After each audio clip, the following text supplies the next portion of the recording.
Oh, dang, it's quiet in you here. Forgot how quiet it was, didn't you? Wow. Listen to that. It's storming outside right now and windy. And there is almost no noise. Just listen.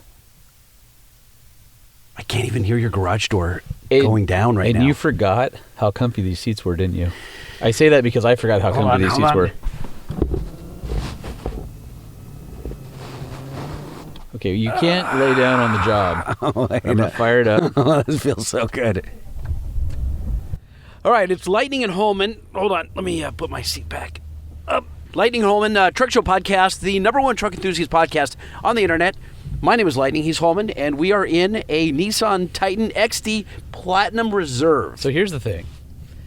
Nissan, because they're so awesome and gracious, said, guys, we know you are moving the studio, and we know you probably need a pickup truck, and you haven't been in a Titan in a while. So why don't we send you down a Titan XD so it'll help you in your move? And we said that would be great.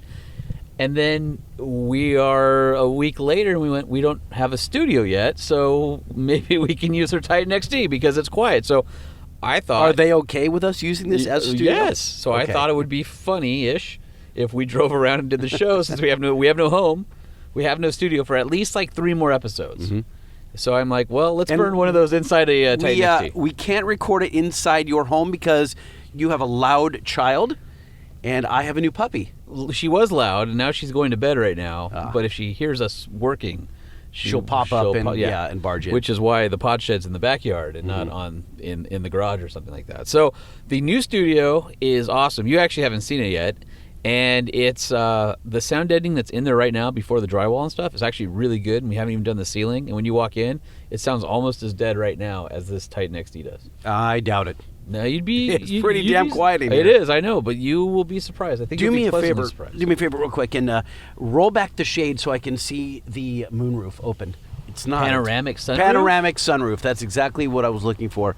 Well, don't open. I don't want the rain to come in. Well, let's just... you wanted to see it open. Well, I want you to retract the sunshade. No, you're opening the rear window. Well, there's so many buttons. there's there. I'm closing that one. Oh, no, now you're letting the rain in. Now you've just... Oh, look, the roof is open, and it's actually raining on light. This is funny. The sunroof. Okay, now funny, close okay? the sunroof. Well, I'm going to do that here. This is not good audio right now. It's funny audio. All right, there. There's the shade's going back. There you go. Okay. All right, well... enough of this craziness, but we are going to be doing the show from the inside of this Nissan Titan XD. So special thanks to Nissan. And, of course, if you are looking for a new half-ton or half-ton plus truck, you'll want to check out the lineup of Titans. And listen, 5-year, 100,000-mile warranty. You know what I find amusing about this truck is... What's that? I was just turning on my seat warmer. Sorry. I said, you know what's amusing about this truck? What's that? Is it used to have the 5-liter Cummins in it as an option, and now they have the 5.6-liter Endurance. Yeah. But if you listen to it on the outside, it still sounds really similar to the old diesel. And I don't mean that in a bad way. There's certain things you hear, and you're like, is this the gas truck? It's just very burly. Well, we're going to have to get the exhaust note as you rip down. No, it's quiet. No, as you're conservative. No, is it really conservative? No, the half-ton I think is way noisier. This is like, all right. Well, then let's go for it. Let's pull out. Right. Hold on, it's going to ding at me. I got to put on my seatbelt. Hang tight. This is the. I just got to set the mic down for a second. This is the road couch.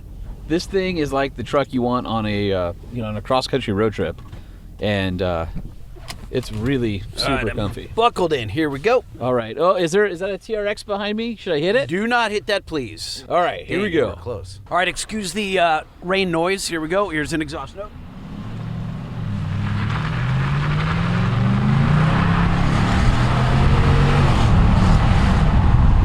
I don't know how much they could hear, but that was loud. That was nice.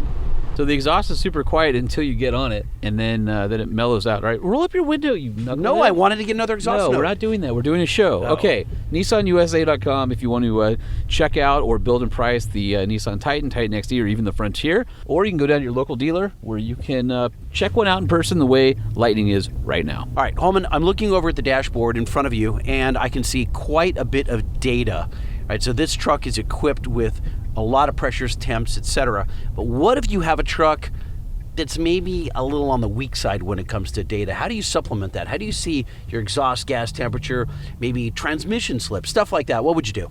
I would go to bankspower.com and I would check out the awesome iDash gauge, which allows you to record or take a look at hundreds of parameters or view up to, 8 pages of... 5 pages of 8 per page. 5 pages, so 40 different parameters can be visible. That's it. So you can display 40 parameters, and you can choose from hundreds. It's up to you which 40 you want to display.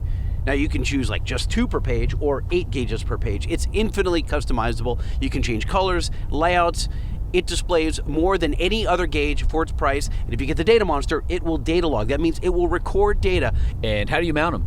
Oh, how do you mount it? It's 2 1/16 inch, 52 millimeter. So standard. It's standard, yeah, round pillar gauge. pods and gauge pods and 8-pillar pods. Any pod, any gauge that you've ever had that's round, it fits in that hole. Or, of course, Banks offers pillar mounts, suction mounts, all sorts of stuff. Go to bankspower.com and check out your iDash. All right, well, before we start the show, we're going to remind you guys that this is episode 1 of The Rest of Our Lives. So this is literally Is this season 2? This is episode 1 of season 2. So if you haven't been listening and you're jumping in now, this is the beginning of us owning the podcast. And this is going to be the first day of The Rest of Our Lives. Sounds bittersweet. No, I think it's just sweet. I think it is cool. I think it's rad. We should start the show right after this guy cuts you off. Move. Thank you. The Truck Show. We're gonna show you what we know. We're gonna answer what the truck, 'cause truck rhymes with the Truck Show. We have the lifted, we have the lowered, and everything in between. We'll talk about trucks that run on diesel and the ones that run on gasoline. The Truck Show, the Truck Show, the Truck Show. Oh, oh. It's the Truck Show with your hosts, Lightning and Holman. How about that? The same intro you have come to love. Nope, it's not changing. It's your same old Truck Show podcast. It's just Come on. It's just ours now. It is ours, but don't downplay it. It's an awesome jingle. It is an awesome jingle. That's what I'm saying. We didn't change it. I don't want our listeners to fear change because it ain't happening. It's the same old normal rut we've always been in. What? No. How come you compliment us and then it's like backhanded every single time? It's not a rut we're in. Except we choose. I can make another jingle. I like that one. Except we're in a Nissan Titan XD podcast studio right now. Yes, we are. Trudging through the rain. You are driving a little fast. You realize that, right? I'm not driving fast. It's 40 miles an hour. Okay. All right. Man, it just soaked up that pothole like no problem. All right. It's time to get into Jason Wehrli. I met Jason a few years back. Jason is the epitome of an entrepreneur, and you'll find out why after we dial him. All right. All right. Well, I'm super excited for this guest. We recorded this interview before we got into the truck, so why don't we play it now? How do you feel about talking some diesel? I'd rather talk to an entrepreneur. Well, it's the same guy, diesel and entrepreneur. Well, that makes it easy. Let's call him. So let's not do that. Really, let's not be pukey DJs. I didn't do pukey DJs. You almost did. No, I was right on the edge. You were on All right, the hold edge. on. Let me change that. All right, do it. All right, Lightning. That sounds swell. Let's go, Coach. Give him a call. Hey, champ.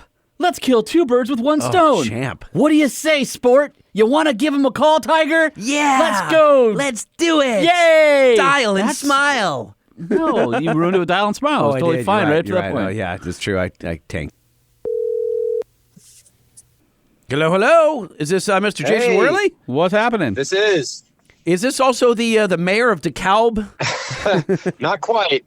I feel like you might be. I heard he was the ambassador for DeKalb. The ambassador. Nope. No, not that either? Nope. Okay. I'm staying out of politics. Smart man. Hey, Jason, before we talk to you, we've got to play a quick intro, so don't move. Hang tight. What does it take to be an entrepreneur? What does it take to be an entrepreneur? Quit your job and get a loan. And don't let anyone tell you you can't. Go into debt and don't look back. Don't worry, there will always be another crappy job. This is what it takes to be an entrepreneur. Yeah. Yeah. I feel like there needs to be a yeah at the end of that. No. Yeah. No. Why would there be a yeah at the end? Just, yeah. No? Who recorded that one? We've got a group of contributors that Yeah, do we've got jingles. a few. Yes. Have you heard half of them? I've heard a few of them. Really? Oh, you have? Oh, which ones? Wait, let's see. Have you... Don't ask me to recite any of them. No. I'm going to go through the list here. Because there's some real gems we haven't played in a while. Innovator Motorator. We've got 2 versions of that one. We've got like a metal version and a country version. Old-timey shop talk. Yeah. We got In the Club, which is like Ice Cube. We have Guess the Thing. Parts Department with some soprano singers. Know Your Note. Inside Job. Truck 5-Star Famous. Hotline. Yeah, Truck Famous. Oh, Truck Famous is one of my favorites. Do you think You gotta Jason switch 'em Wehrli, up. is he truck famous? Keep people on their toes. Yeah, you know what? Hold on a second. I think He might. Let's see. Let's try it on. See if it fits. Let's see. Yeah, all right. Try this on for size. Here we go. Here we go. Truck famous, hero, star, VIP, ace, big wig, hot shot. Truck famous, big shot, big deal, big gun, big cheese, heavyweight, superstar. Truck famous. That's what you are. Right? I think it I fits. feel like that Does it? fits. That would have been a better intro for us tonight. Are we just going to burn all of his time playing jingles? Yeah. I think he's more valuable than that. I'm delighted that he knows any of them, and I just want to delight him further with ones that we haven't played in a while. You're just impressed that one of our guests actually listens to the show? Well, I don't think he went as far as to say that. He said he heard some jingles. We played the jingles early on. He could have bailed out a third of the way through at any moment. All right. Well, I guess we can get on with interviewing and doing whatever Now, it is we do. this is not the first time that Mr. Jason Wehrli has been on the program. I interviewed him, I think it was at 2, 3, 4 years ago at... Pick a year, 2, 3, or 4. I don't know what it was, Okay. but it was hot out, and it was in Florida. I think it was Daytona Truck Meet. Yeah, Daytona Truck Meet, 2019. No, pre-COVID. Pre-COVID. No, it was 21. I can't remember. I don't know. They weren't in Daytona last year, so it was the year before that. Oh, yeah. So It's it was been in 21. Homestead for 1 or 2 years. So I don't know. 1 but year, yeah. I do remember there was a lot of COVID going on, and yet we just kept shedding our. They were going around with the cart saying, "Put your masks on, or we're gonna have to shut this down." And we would put them on for 5 minutes and then take them off because We were in Florida, so it didn't matter. It didn't matter exactly. So for those of you that don't know, Jason Wehrli is one of the owners. It's he and his brothers that own Wehrli Custom Fab, and you'll find him online at WCFab.com. And he started as an enthusiast, and I wanted you to tell your story. We did it briefly, but that was years ago. How you got into diesel performance, and then where you are today. And we weren't joking, actually, about being the mayor of Dekalb. He just broke ground. Well, he's actually the commandant of Dekalb. Yes. The commandant. Yes. But he just broke ground on some massive freaking building that's largest in the city out there. I don't even know if it is, but it's very impressive, the facility. So start at the beginning and take us through. How'd you get here? Well, if you got a few minutes, because it goes back a little ways, and I like to tell stories. So. Oh, cool. You know what? We're going to let you run, and then Jay and I are going to go grab some sodas and some popcorn, and we'll be back. Which Just button carry the do I show. hit to play the tunes when I need to take a break? No, I guess it kind of started, obviously, when I was younger. I've always been a motorsports enthusiast. I was big into snowmobiles, go-karts, dirt bikes, four-wheelers growing up. I actually raced motocross, four-wheeler. I raced ATVs for about 7 or 8 years throughout high school and after high school. State champion a couple years in a row. And that's kind of what got me started in the diesel performance, honestly. It started with buying a race trailer that was a little too big for my mom's Suburban to pull in 2006, I think maybe it was. I was in high school. I was about a year. I didn't have my driver's license yet, and I bought a trailer because I was just that big into racing, and we needed a trailer to get around. And we would leave on Fridays and come home on Sundays, kind of thing. And didn't have a license, but I bought a trailer. Mom and Dad took me around all over, and it was a little much for the Suburban. So when I got my license, a couple months after getting I had a job before getting my license, worked my ass off, worked a lot. I worked and raced. And so what were you doing? What was the job because you had to have flexible hours because racing takes up a lot of freaking time? Yeah, racing was weekends. Like I said, racing was every weekend all summer long. We raced from April 1st pretty much through the end of October every year here in the Midwest, from when the snow melted to when the snow started falling. So I had a job. I worked part-time after school at a machine shop, actually, which is where I learned a lot of the valuable assets that has gotten me where I'm at today in my business. So I was did maintenance work at a big machine shop, working on equipment, everything from TIG welding to running and fixing machinery. And so I worked a lot, both for my dad and doing that. My dad was a carpenter. So we grew up, myself and my brothers, around woodworking and carpentry. So we were working with our dad ever since we could, go to work with him in the summer. 8, 9 years old, we'd go to work with Dad all summer. So been saving money for a long time. And when it come to getting my license, sophomore year of high school, first thing I bought was a diesel pickup truck because I needed a diesel pickup truck to haul my trailer around. What'd you buy? So I had it all figured out. I knew exactly what I wanted. And it was a 2002 Storm Gray LB7 crew cab short bed. I knew what model I wanted. I knew the body style. I love the bubble nose LB7s. And I had to have Storm Gray. And they only produced those in 01 and 02. And I loved the Chevy with the bubble nose hood. So I knew what I wanted. And I got my license, and it was a month after getting my license. Me and my dad flew out to Nebraska from Chicago. We're west of Chicago here in the suburbs. And we flew out to Nebraska, and I bought a pickup truck. And what did it have? It had, I think, 70,000 miles on it. How'd you find it? Was this like Craigslist or the recycler back then? No, they had the internet back then. He's not that young. We weren't on the internet. Not that old. It was before Craigslist. It was probably Auto Trader or something online, but it was a lot of time online looking until I found what I wanted. Found this dealer out there, and they probably thought I was crazy because some 16-year-old kid was calling him, 17 maybe at the time. I'm coming out, I'm flying out to buy this pickup truck. And they're like, okay, sure. So we flew out there, me and my dad flew out to Nebraska, and I drove home my first Duramax. And that truck I still have today. It's kind of been the icon of the business, and we still have it. We actually truck pull with it every summer.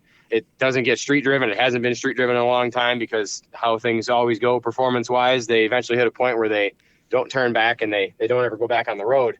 And mine hit that a long time ago. So I bought my first diesel. And at that time, I didn't buy it because I was a diesel enthusiast. So I knew trucks and I was gearhead, whatever. But it's not like I got to have a diesel and I want to go soup it up and do crazy shit. I got it because I needed to haul my race trailer around. So I did that. I bought it and I continued racing. I raced pretty steadily for several more years.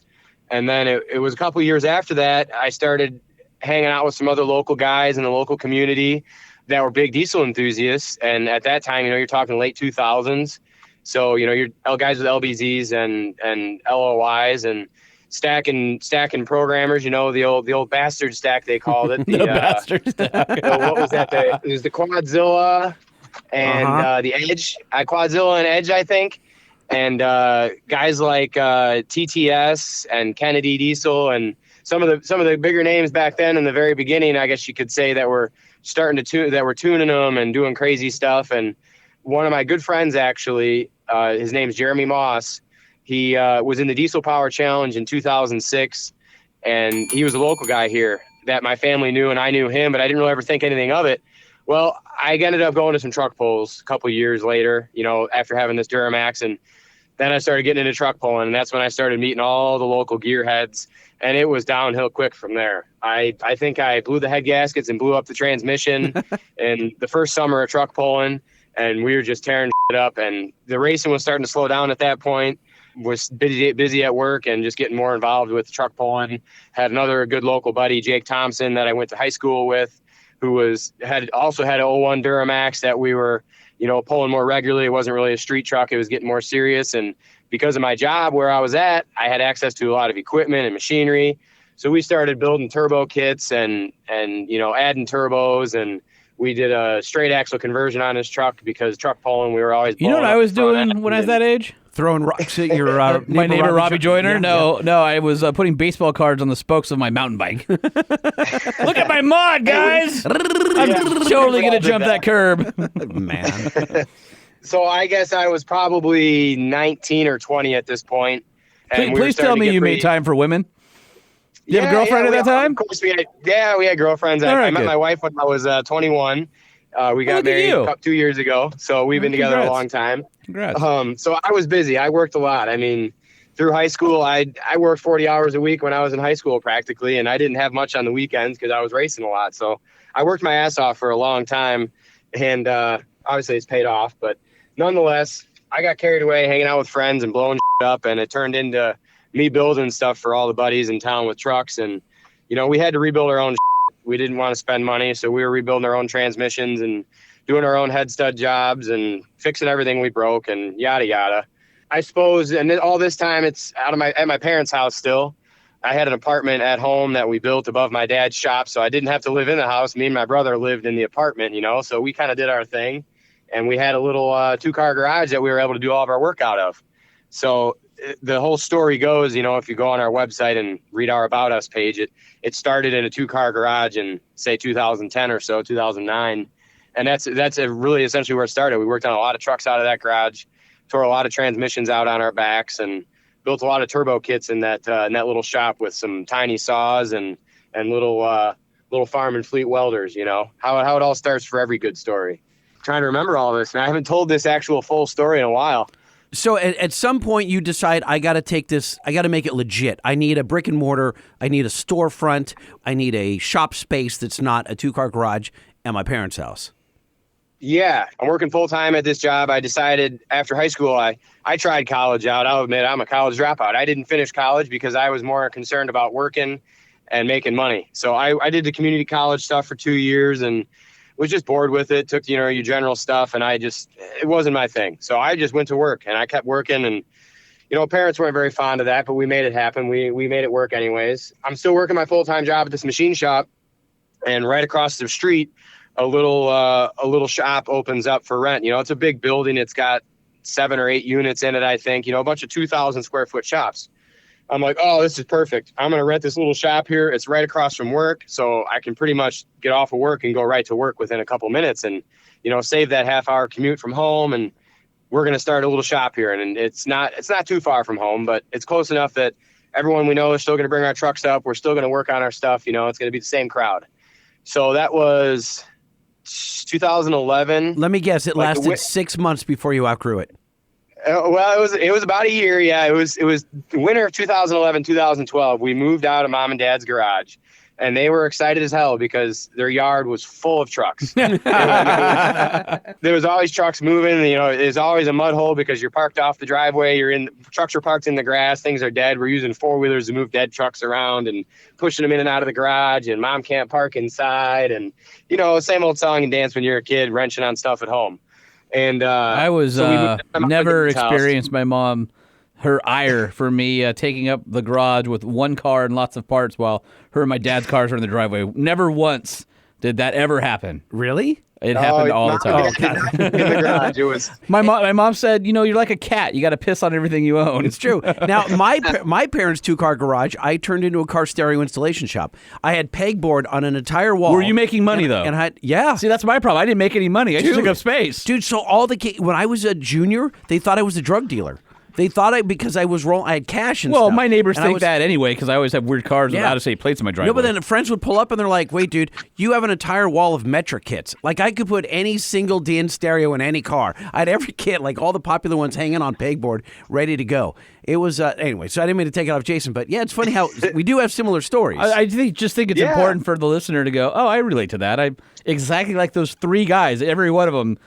Pissed their parents off by taking up space in the driveway. And my dad, I remember too, because my dad bought a brand new Jaguar XJ6, this blue, and you're like, put it on the street, Dad. No, he's like, I'm parking in the goddamn garage tonight. Get that piece of crap Accord out of there. I don't care how big the stereo is and how much he's paying you. I'm like, Dad, it's got 2 18s in the back. He's like, 2 what?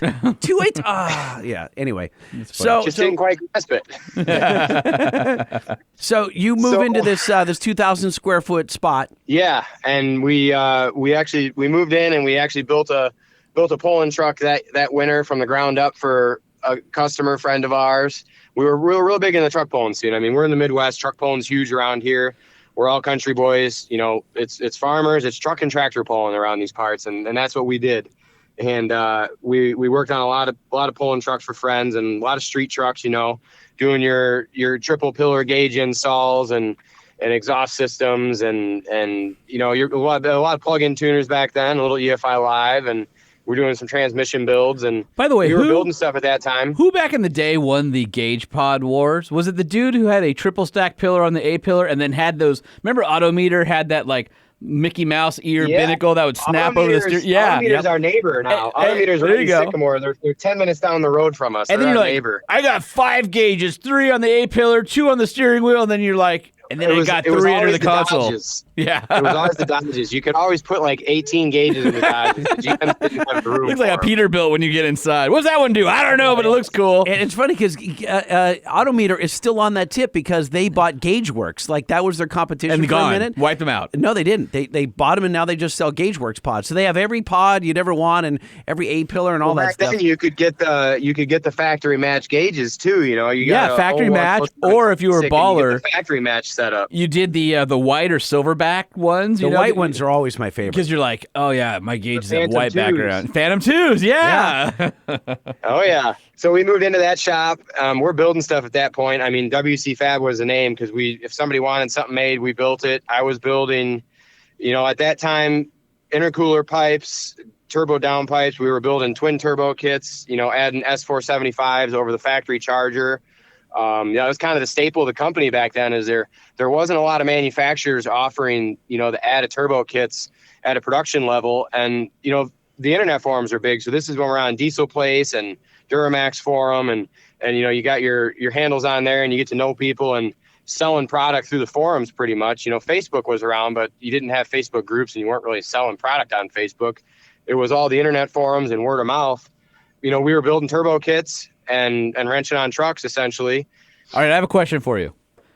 Do you ever see any of those original customers or trucks come in or something old that you did early in your career? Yeah. And it comes We- back and you're we like, what did I still- do? Every now and then, and we all joke about the old version of this and the old version of that because things improve over time and the designs get better and we manufacture things differently. And you get something in and I can look at it and say, hey, that was built in 2012 because we started doing it this way in 2013, or that kit was done in 2011 because of this, or because obviously I'm the history book of the company. And I could tell you when everything changed for the most part, or when this brother started working for me, and I can tell you that Ryan built that part and that my brother Mitch built that part because I know when that version was built and, when we were building it and who was building them at that time. Because at this time, my older brother Ryan, he's working construction, but he gets off work every day and comes works at the shop too. So he's working part-time. My one younger brother, Mitch, is still in high school or just graduated high school, maybe was going to college, and he was working part-time.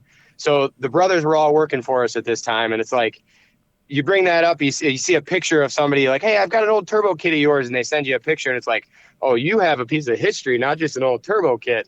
That's a really old one. Now, and that's always cool to see that stuff. Jason, somebody rolls in and they've got like one of your very earliest, turbo kits or piping systems, Y-bridge kit or something. Y-bridge kit, and you're like, we weren't really happy with that one. I'm going to swap that out for a new kit. Yeah, exactly. Do you ever We've done that before. Yeah. We have, to be honest. We've had trucks come in and they're coming in for a motor build or a rebuild because it's long past due. And I've had your parts for years, and we're in the What he really meant was decades. Motor. Yeah, it's like, okay, we're gonna get you into the latest and greatest here because I don't even want to put these parts back on because we got such better stuff. You just pull them off the customer truck, powder coat them gold, and then give them out as an award at the company party. Put them on the history wall. Put them in exactly. Put them in the museum. Now, so Jason, all right, so you got your brothers working there, you're still in this shop, and you're about to blow through the walls because you're outgrowing it. At what point did you go from just bolting turbos on and larger piping and all that stuff to like wanting to better understand it, working on a dyno and then understanding what the turbos were doing from an engineering point of view? Because I think that's when the business starts to mature. Happening. Okay. I say this like it's some big deal, and you compare it to Gale's history and it's nothing, or all these other guys that have been doing it a lot longer. But I was engine dynoing. We were engine dynoing stuff even before the business started. 2009, I think, was the first time I went to the engine dyno. Oh, okay. And that was part of me getting hooked because I had these buddies that were big in truck pulling, and you got to go to the engine dyno if you're going to be serious. You can't do it on a chassis dyno. So we were engine dynoing stuff, and it was 2009 or 10, I think, when we were taking stuff to the engine dyno. I think that's what it was. I guess I'm trying to remember, and we've gone every year since with the Poland truck engines and trying different combinations with tuning injectors, turbos, doing all that stuff, just trying to make the most of it. So that makes a lot of sense. I didn't know that about your history, and I think that's an important differentiation because your competition wasn't doing that. Your competition just bolt on. Like your competition was out there just buying a turbo, not really understanding the matching, and just putting it together and seeing what happened and wondering why. There was a lot of that for sure. I mean, there's so many companies that you can buy Chinese turbos freaking on eBay right now. And you don't really know what's going to happen. And a lot of guys use it and That's part of the fun. It's like Russian roulette. I mean, I suppose so. But the problem is that the guys selling them think they know what they do. And then the guys putting them on are they're usually loud talkers. Most of the stuff we were doing then, I mean, it's nothing like, I mean, the kits we built in the last 5 years, or even the stuff you do today, like it's on a whole nother level of extreme turbo wise versus back then. It was pretty basic. You get your box Borg charger with the big turbine housing and the 96, 88 turbine wheel and the 75 millimeter cast compressor, that nice $600 Borg cheap turbo, and you throw it over the stock charger, and everything's pretty happy in most cases on all the earlier Duramax platforms. Obviously, it's not necessarily the best for the VGTs. You're definitely going to run into some drive pressures, but for a simple, cheap bolt-on add a turbo kit, they worked really well. And, we weren't engine dynoing that stuff. We were engine dynoing the competition pulling stuff, big single chargers.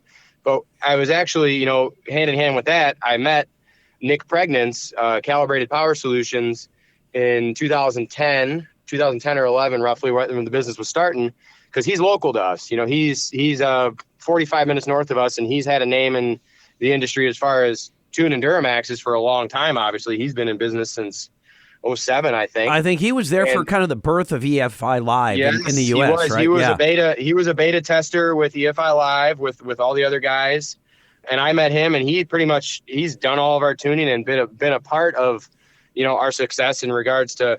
He bought turbo kits from us back then. He saw what I was doing, and I was just some country boy in his garage building turbo kits for his buddies, and he's like, "Who the hell is this guy? You need to sell these." And me and him worked together a lot in the very beginning there, because he was already established with his business and had a name in the industry, and he actually sold a lot of turbo kits for us there in the beginning, and kind of pushed me to take the step and say, "Hey, it's time to take this gig full time, because you got something going here, and we can help you sell these things." So he was a big part of it, and he's been a good friend of mine for a long time, and we do a lot of business together still to this day. Yeah, I mean, Nick's been a guest on the show a couple of times, and I know that he's an important name in the industry. Where were you sourcing the turbos? Were you getting factory Borg Warner turbos? Were you buying them new? Were you getting replicas of certain turbos? Oh no! How did you get into that? We've been a big thing. My business has always been built on, like, we've always strived to be, we're made in the USA. We're not outsourcing garbage. We're not using garbage. And, you go on our website now, you see any of my YouTube videos today, and it's all about made in the USA. And we take great pride in that, in the craftsmanship, the material, the products, the powder coat, everything about it, from design, test, engineer, everything in-house in the USA. And even back in the very beginning, I bought as much stuff as I could from U.S.-based companies or people within the industry. I was buying turbos from, Industrial Injection, High Tech Turbo, all the names you still know of today that sold turbochargers. And today I know Borg is changing things, and a lot of things are moving overseas. But at the time, a lot of the Borg stuff was still made in the USA, and, whatever, you're going to deal with that with them bigger corporations and whatnot. But we've always been a big proponent of made in the USA and, USA production. And I did my best, even from the very beginning, to try and promote that. And it's always been a big thing. A lot of guys in this industry are hardworking blue collar guys, and, a lot of guys that are union workers and understand the made in the USA, and they'll spend that little bit of extra money to support, a USA quality made product, versus a lot of the shit out there today, you and I both know, is, not the nicest stuff, and a lot of it's overseas and just garbage. No, I know. I guess what I meant to say was not where you were sourcing it as far as location of countries, meaning you weren't at that time when you started casting your own aluminum compressor housings or turbine housings, et cetera. I mean, castings are really expensive, $10,000 to $50,000 for a casting. So that's what I wanted to find out, is how you were engineering those parts together and that situation. We were really old school. It was probably 2015 or so before I actually started getting into casting and designing our own parts. Up in before 2015, we were old school. We get a truck in the shop, we build it all in hand on the truck. I didn't have an engineer at my disposal. I wasn't an engineer. I didn't have CAD programs. We bought tube bends and we cut them up and we made things fit. We saw cut them until they fit nice, until the joint was good enough it could be TIG welded together. And we made things, everything was one-off custom. And, it's kind of where the name derived from, Wehrli Custom Fab. Like today, people look at it, oh, it's not so custom because you can only do this, this, and this, or they only have these catalog of parts. And, I kick myself in the ass a little bit for that because when it started, it was legit custom. Like it was one-off. There wasn't one that was alike. Every single one was special built and special made to your specs. And obviously as the company's grown and volumes have increased and production has increased, you got to narrow what your offerings are to be able to do it efficiently and to be able to offer it at a price that people are going to pay. I don't want to say it's worked the custom word out of it, but it's the roots of the company that's what got us to where we are. Is everything was special and one-off. And, it still is, obviously, and we've got our own symbolism of what makes our product ours. But in the beginning, there wasn't one turbo kit that was alike. Whether that was planned or not. And they all had names. Yeah, it's just how it was, man. It was just how it was. It wasn't full time. I didn't leave my other job at the machine shop in maintenance. Oh, it was late 2013. So there was a good 3.5 years where I pretty much worked myself to the ground. I was pretty brutal, honestly. I worked the one job. I was first shift. I worked 6 a.m. to 3, 6 a.m. to 4. And I'd get off work and I'd grab a bite to eat and I'd get back to work in my shop, and I'd work at my shop till midnight, 1, 2 in the morning. And on the way home, I would be driving home. There was a local powder coater at the time. I dropped off a couple boxes of parts every night at the door of the local powder coater in the middle of the night. They would get them there in the first thing in the morning. I'd drive home. I'd get a couple hours of sleep and I'd do it all over again. And I did that 5 days a week and Saturdays too. And I would take vacation time at work just so I could work at my job. My vacation time didn't consist of going on vacation at this point. I went on vacation because I had so much work to do at my place. I had to go do that. Like I said, it was brutal. There was some years there where I look back on it. I don't know how I did it. Just obviously when you're young, it's easier. Nowadays, I don't think I could go on 3-4 hours of sleep like I used to. I had a similar experience where I was doing that with, I worked at the radio station. I had to be at work at 4:45 in the morning. I generally leave around 6 p.m. at night. Then I'd go down to my clothing store and we would print shirts, or I'd stock the shelves, talk to the manager, do the books, and then I would drop off blanks at a local screen printer at midnight. And then I would get up and I'd have to be at work the next morning at 4:45. And so is that what you're going to do with our? We have in common. This is. I'm just finding this out that Lightning has this work ethic, and I'm going to ask: is this what you're going to do when we do merch? I'm going to have to. Yeah. Oh well, our listeners don't know what we're planning yet. Oh, so, that's true. Yeah. So there's. Or they might by the time they hear this. Cat out of the bag yet. Okay, so where we left off on your story is that you're growing out of the first 2,000 square foot unit, and you're getting bigger. And where are you now? Yeah. And when do we end up in this massive building? Well, there's a few stepping stones between there and where we are now because it really blew up after I finally took the jump and left my job. Like I said, it happened sometime in late 2013. It was 3.5 years or so, 4 years or so running the business. And I had enough. We were so busy. I had my girlfriend at the time, wife now. She was working for me part-time, and I had like three other guys that were pretty much full-time. I had a mechanic full-time. One brother was part-time, and then another brother was pretty much full-time at that point. And we were getting busy. We had a lot going on, and it was just I couldn't handle the double jobs anymore. So I finally made the split from my other job and went full-time. And then it was not a month after that, our neighbors right next door moved out. And we're like, oh, yeah, cha-ching. So we didn't have to move. We were able to knock a hole in the wall and essentially take the adjoining 2,000 feet building next to us. So we were just ecstatic. We're full-time. I think at this point there might have been 4 or 5 of us. And we just took over the building next door. We just doubled in size. We had, 4,400 square feet or something. 2 nice little 150 square foot offices, and it was doing great. So we're building stuff. We're buying some equipment, getting some iron workers, getting some brakes, getting a couple manual mills and lathes, and we're able to make more parts. I've got a local friend of mine that's got a machine shop that's been machining stuff for us that we can't handle on the manual mills. Got a couple nice TIG welders, got some MIG welders, got a couple lifts going. You know, we got a legit shop going here. It feels like something. And then it wasn't 6 months after that. You know, we might have gained a couple more hands at this point. Maybe there was 6 or 7 of us. The next door neighbor from us from there moves out. And instead of taking over another 2,000 feet, we took over 4,000. The middle unit was a double unit. So we doubled the size again less than a year later. And it was 2015 or so, mid 2015, we had 8,000 square foot here in this building. And we're just doing great. Everything's going awesome. We're working a ton. We're having a lot of fun. We're truck pulling in the summer. We're busy. And we got maybe seven or 8 guys working How for us. many thousand square feet? It was 8,000 square feet. Our podcast studio is 120.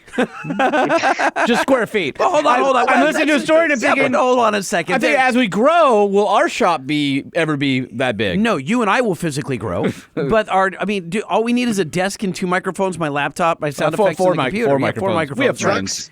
Trucks take up a little bit more room, especially when you got projects that are sitting there all the time. Yeah, and all this lighting. equipment coming in. Yeah. So at the end of 2014, we were in 8,000 square feet. It was going great, but we're out of space again. And I'm starting to look for a bigger building because the next 2 guys in the building, they've been there since the building was built and they weren't going anywhere. And landlord didn't want to sell and I didn't want to kick them out if I did buy it. So it wasn't going to work. So we needed to find more space.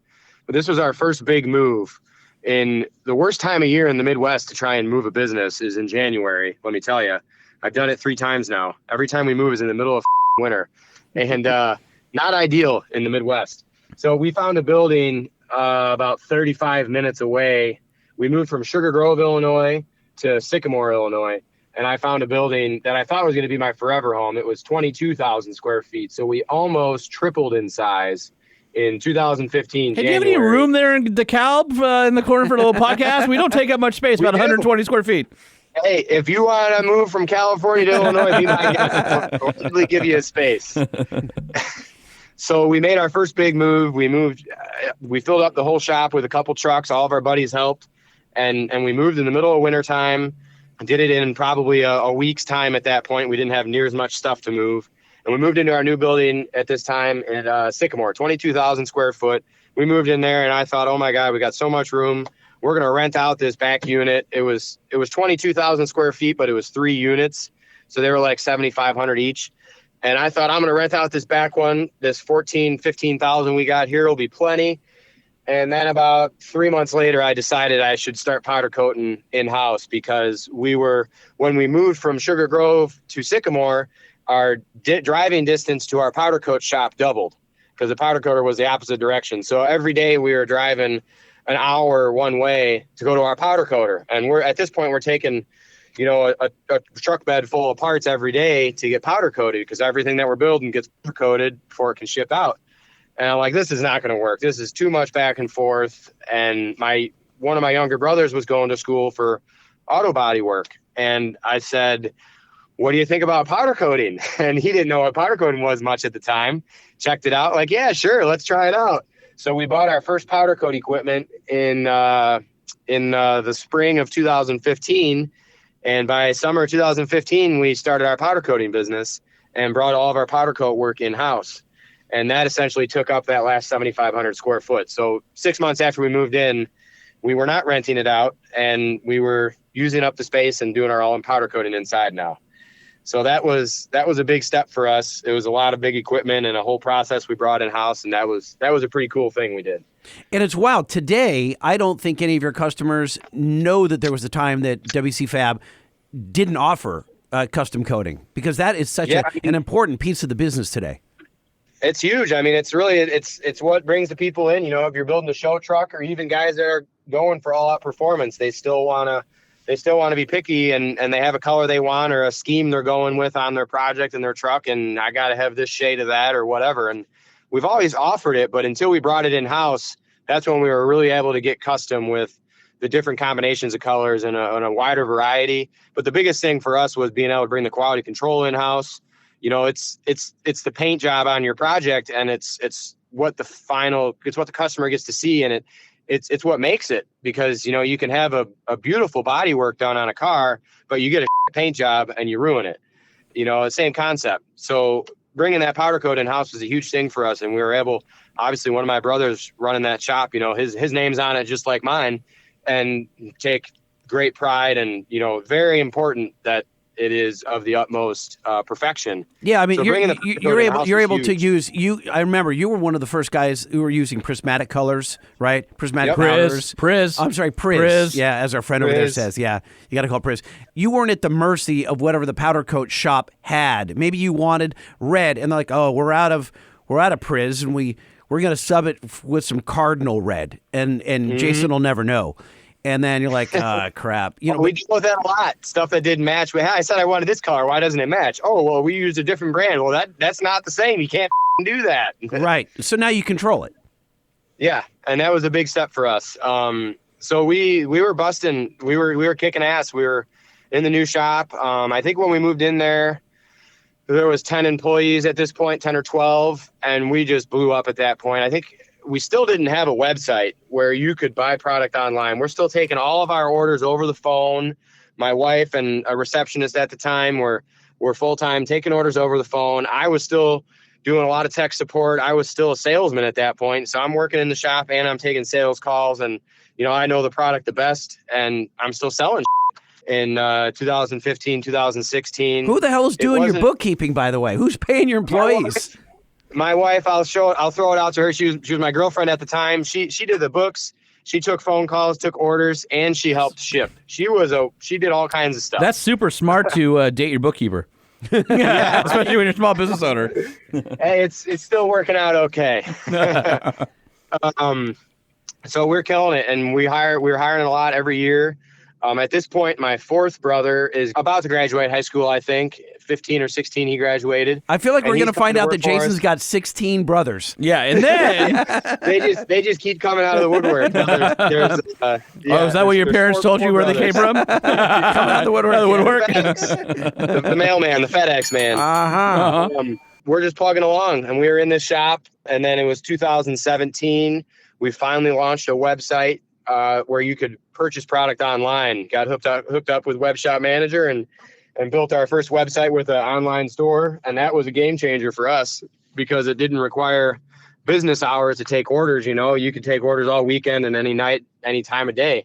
That really made a big difference in, sales. And, you know, we're still doing our staple product, you know, Duramax Y-bridge kits, Cummins second-gen turbo swaps, intercooler pipes, traction bars. So you're making all these parts, you're selling them as fast as you can make them. And at some point you outgrow this 20 some odd thousand square foot building and you decide, I'm going to go and buy Dekalb. I'm going to go buy the town of Dekalb, and I'm going to lay down some concrete that stretches from one edge of the town to the other edge of the town. And I'm going to put a tilt up on it. Well, you're getting ahead of yourself there. You missed. There's one more shot between there. Oh, Jesus Christ.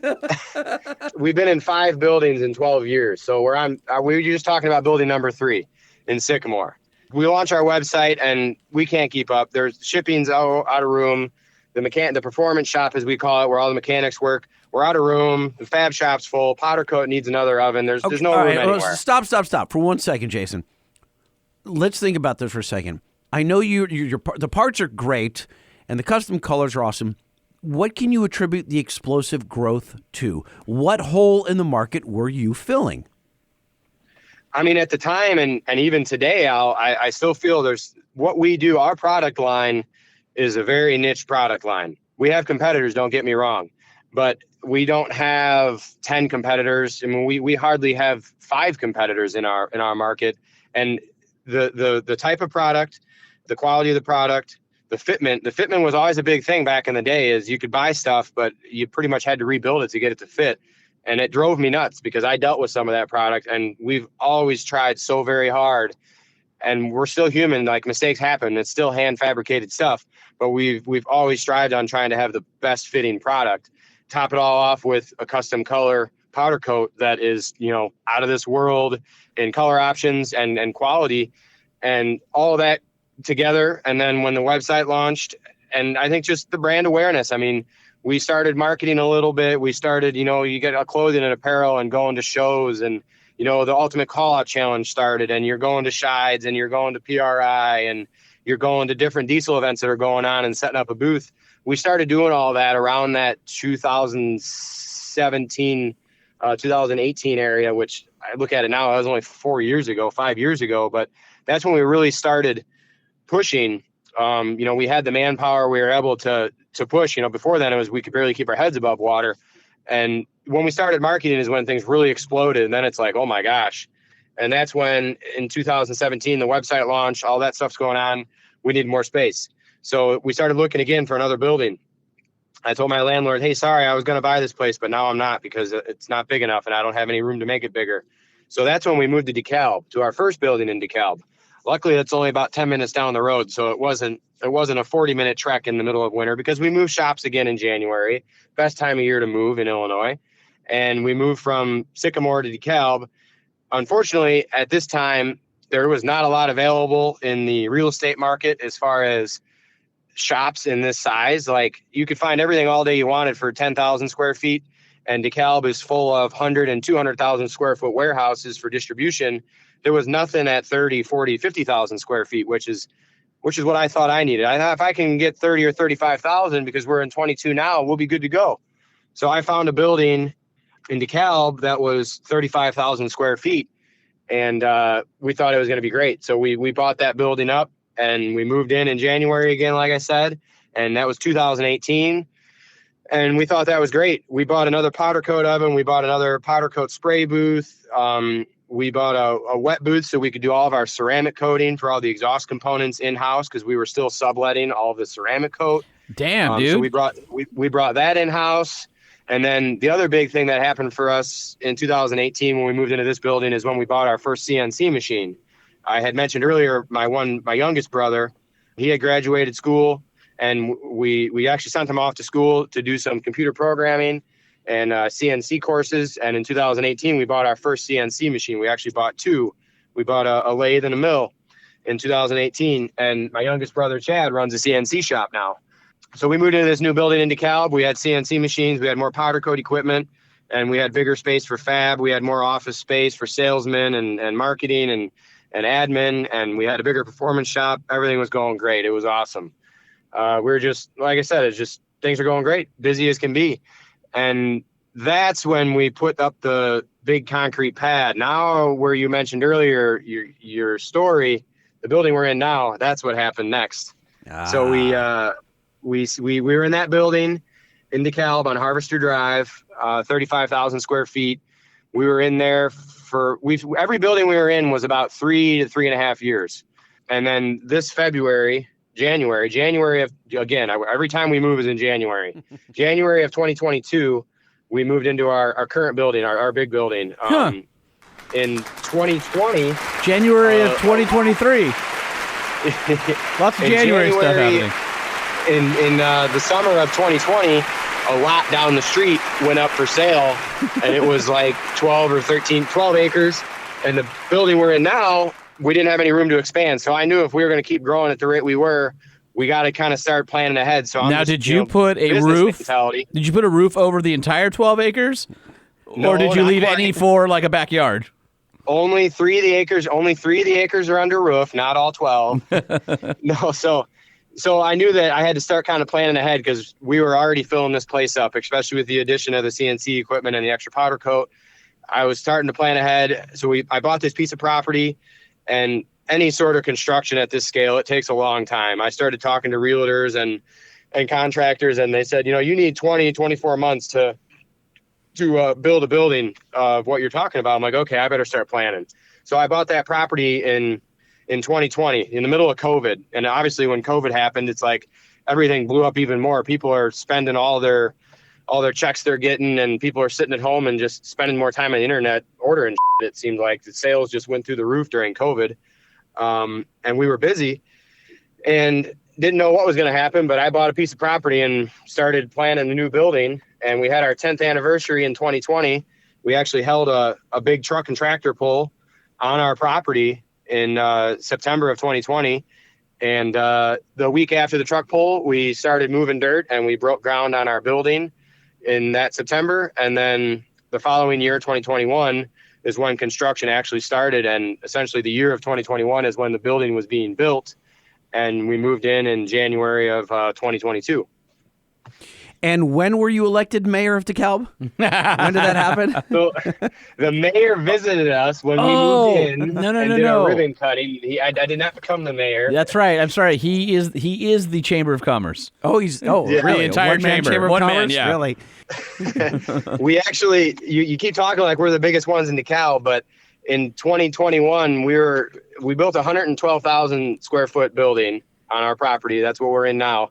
And that was like it was only the fourth largest building being built in DeKalb at the time. Our neighbor is Facebook and Amazon and Ferrara, and That's 1,000 times bigger than this room. yes. And there's like 3 million square feet of new building that's been built in our area where our shop is. So there's a ton of industrial buildings in our area, and we're just a little peon, really. Our building fits inside of these other buildings 20 times over, but it was still huge. And I hope you have time to take your wife on vacation. We've been on vacation, yes, don't get me wrong. We take some time away. So yeah, that's where we're at now. We're moved into the new shop, and obviously, I mean, you check out our YouTube channel, and we've done shop tours. We had a big open house this year where we had the place open and had a bunch of vendors and did a truck show. We had 150 I'd go do that. truck show When are you doing that again? It was good. Yeah. We're talking about doing one again. We might do one another year or so. I don't know if I want to do it every year. It was Let a us lot know. of planning. Let us know if we can make it. I'd love to go out there. And I had some friends that actually went out there, and they said it was a really good event. Are you bearing the headline about having friends? I have a couple. We had people from all over made the trip. We had guys drive close to 20 hours that made the trip out to it. Listen, Lightning and I both have vehicles that get 10 miles to the gallon. We'll Rochambeau for it. And that's a perfect vehicle to take across the country. Oh, absolutely. I would freaking fly. We're going to fly. It's like when we went to Miami. We'll just do that again. Oh, yeah. So at what point do you start taking on other manufacturers' products? So, for example, you've got transmissions. You have it's not just the Wehrli product now. You've supplemented with fuel injection systems, etc. Yeah, I mean, over the years, we've built relationships just like anything else. I mean, when you're selling turbo kits and Y-bridge kits and intakes and everything else, like, oh, I needed some injectors too, or I need a CP3 pump, or I need tuning. I mean, everything goes along. We've got a really good relationship with, Exergy Performance over the years with our fuel system parts.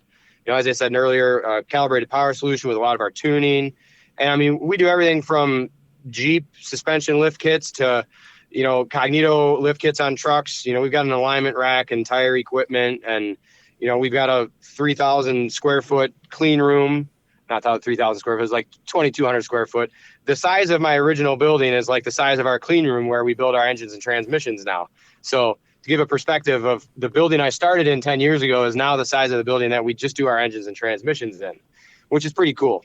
So we do a ton of Allison builds. We do a ton of motor builds for Duramaxes, stock rebuilds, performance, truck pulling stuff, all that in-house. Local machine shop that does machine work for us, but a lot of assembly on our own. When we moved into the new building, our biggest issue over the years is with our volume of orders is being able to keep up on the powder coating side of things. And some of our downfalls that we've had is long lead time on our product. Someone places an order and it takes, 30, 40 days to get a product because it's just so much backlog in the shop. And I'm proud to say we finally gotten over that hurdle, and we've got 6 ovens and 4 powder coat booths in our new shop.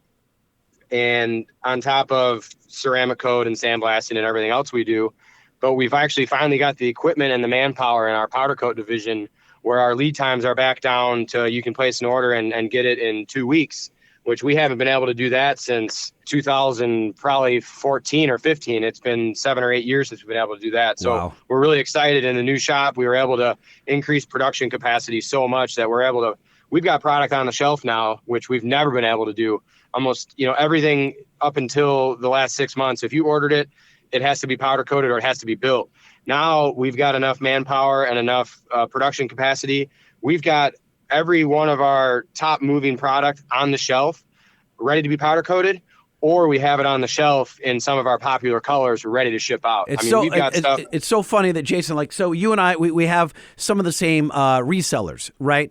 Internet drop shippers, stuff like that. And some of the little guys, dude, so I know 2 guys that are both auto shop teachers, and by night, they're Facebook sellers. They go on and they lurk in the groups, and the minute someone says, I'm looking for a pearl white WCFab Y-bridge, or I'm looking for the intercooler pipe Or a system, pearl whatever. white Whatever it Thanks, is. Ram Horn.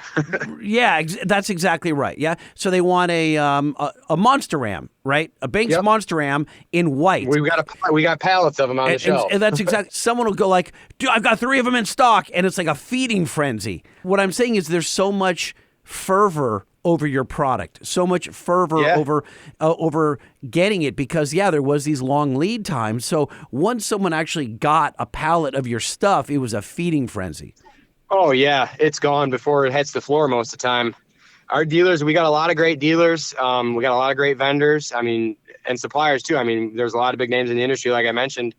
Cognito and Banks are 2 of them, where we buy their product raw just so we can put our custom color on it, because the guy that's buying our whole high flow bundle package for their Duramax or Cummins, well, I want the Banks intake horn, or I want the upper control arms for my Duramax in the same color. Perfect. We got them on the shelf. We'll powder coat them with the kit, and it all ships out together. Or I want to throw them in with my traction bars. Traction bars are another big thing for us. One of those long-standing products that we've made from day one that we still pump out today. We ship, dozens and dozens of traction bar kits a week in dozens and dozens of different colors. And it's wild to be able to do it all in-house. To think that you can, my brother Mitch, there's dozen plus people that work in the powder coat shop. We got an excellent team back there, but we got 4 guys that powder coat, that just spray powder. That's all they do. And we can spray 20 colors a day sometimes, 30, 40 racks of product because of all the different color variations. It's absolutely wild. It's a rainbow sometimes walking through that shop, or it's a day of WCFab red and it's just 100 or 300. Looks like a murder scene happened there. Yes. Yes. You've seen the pictures. I send you stuff sometimes when we got 8 or 10 Banks horns hanging up in all different colors, and they'll pay extra to have the Banks letters in a different color from the horn, or they'll pay extra to have the WCFab logo because it's just so customizable. Or they've got a plan, they've got an idea on what they want their truck to be, or I've got these gold accents on my truck there, and I want them under the hood, so I want to do the gold WCFab logo. And when we do that kind of stuff, dude, it's awesome. Such an undertaking. So people ask us why we don't do it in-house at Banks, and it's just such a massive undertaking to do that work. For me, it's just easier to say, go to Jason. He's got these things. Yep. And he'll put it any color of the Skittles rainbow. Hey, there's something I want to touch on really quick. I'm just curious. You're in the performance space in diesel.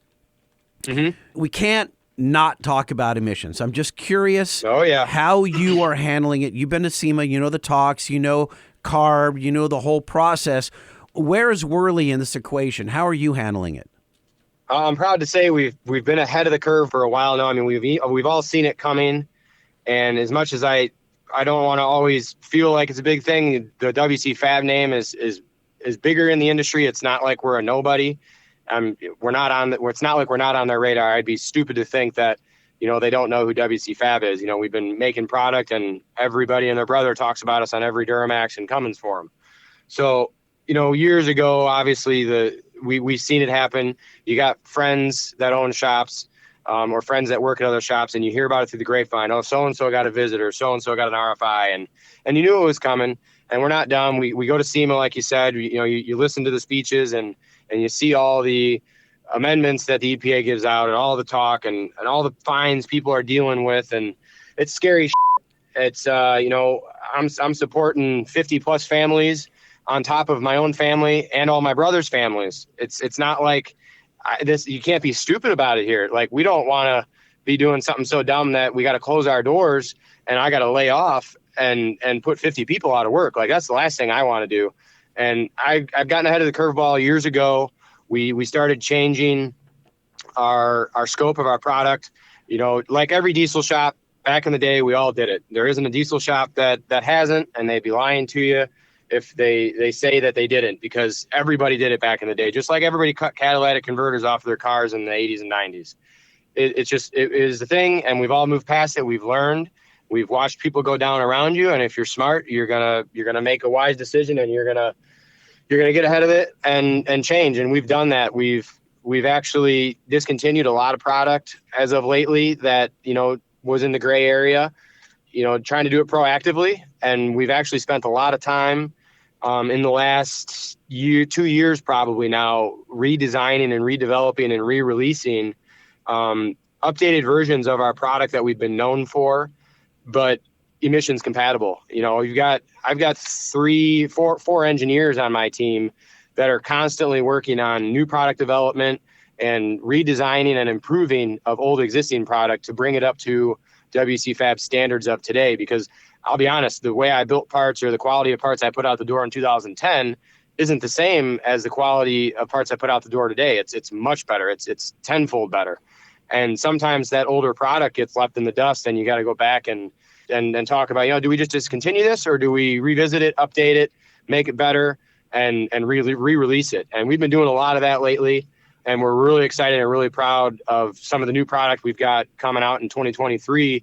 We've got a lot of cool stuff coming out that's going to be some industry first for our type of product, where it's emissions compatible. It's maybe not 50 state legal, hasn't gone through the hoops at CARB yet, but Nick and myself saw a hole in this industry. SEMA's the only company you can go to get your product certified. And after SEMA, you get it 49 state certified fairly easy through SEMA, and you got to wait for CARB, and you got to go through the hoops to get the 50 state legal. So Nick and I, a couple of years ago, or a little over a year ago now, decided that, we need to make the jump here and get into some stuff where we can get the equipment and do some of our own testing and do some third-party testing. So we hired a guy that has some industry background, let's say, and some industry knowledge and some chemistry and backgrounds and that type of stuff, and bought the equipment. And we're able to do testing just like SEMA now, without the lag time of months and even up to a year or more, to be able to put a stamp of approval on our product that it's legal to sell in at least the 49 states before you go through the hoops with CARB. So, we've got a company we're going to be getting ready to announce here pretty soon. We've been doing testing for a while on our own stuff and doing some validating, and slowly starting to do some testing for some other guys to be able to put a stamp of approval and, reasonable basis for the EPA and make them happy while you wait for the backlog at CARB, because it's unbelievable that you got to wait a year after you spend hundreds and hundreds of hours and thousands and tens of thousands of dollars designing a product. Then you can't sell it because you got to wait for the government to tell you it's okay to sell. We saw a niche or a hole in that, and we set out and we got all the equipment, and we've got the dyno, and we have a third-party company that is able to do testing just like SEMA, so that we can put a stamp of approval on our stuff and get it to market and sell it with at least knowing it's 49 state legal and meets the reasonable basis that the EPA wants to see. And that's huge for us, because otherwise you're shooting in the dark, hoping that they don't knock on your door and whip you with a big fine because you can't prove to them that this product you made is legal.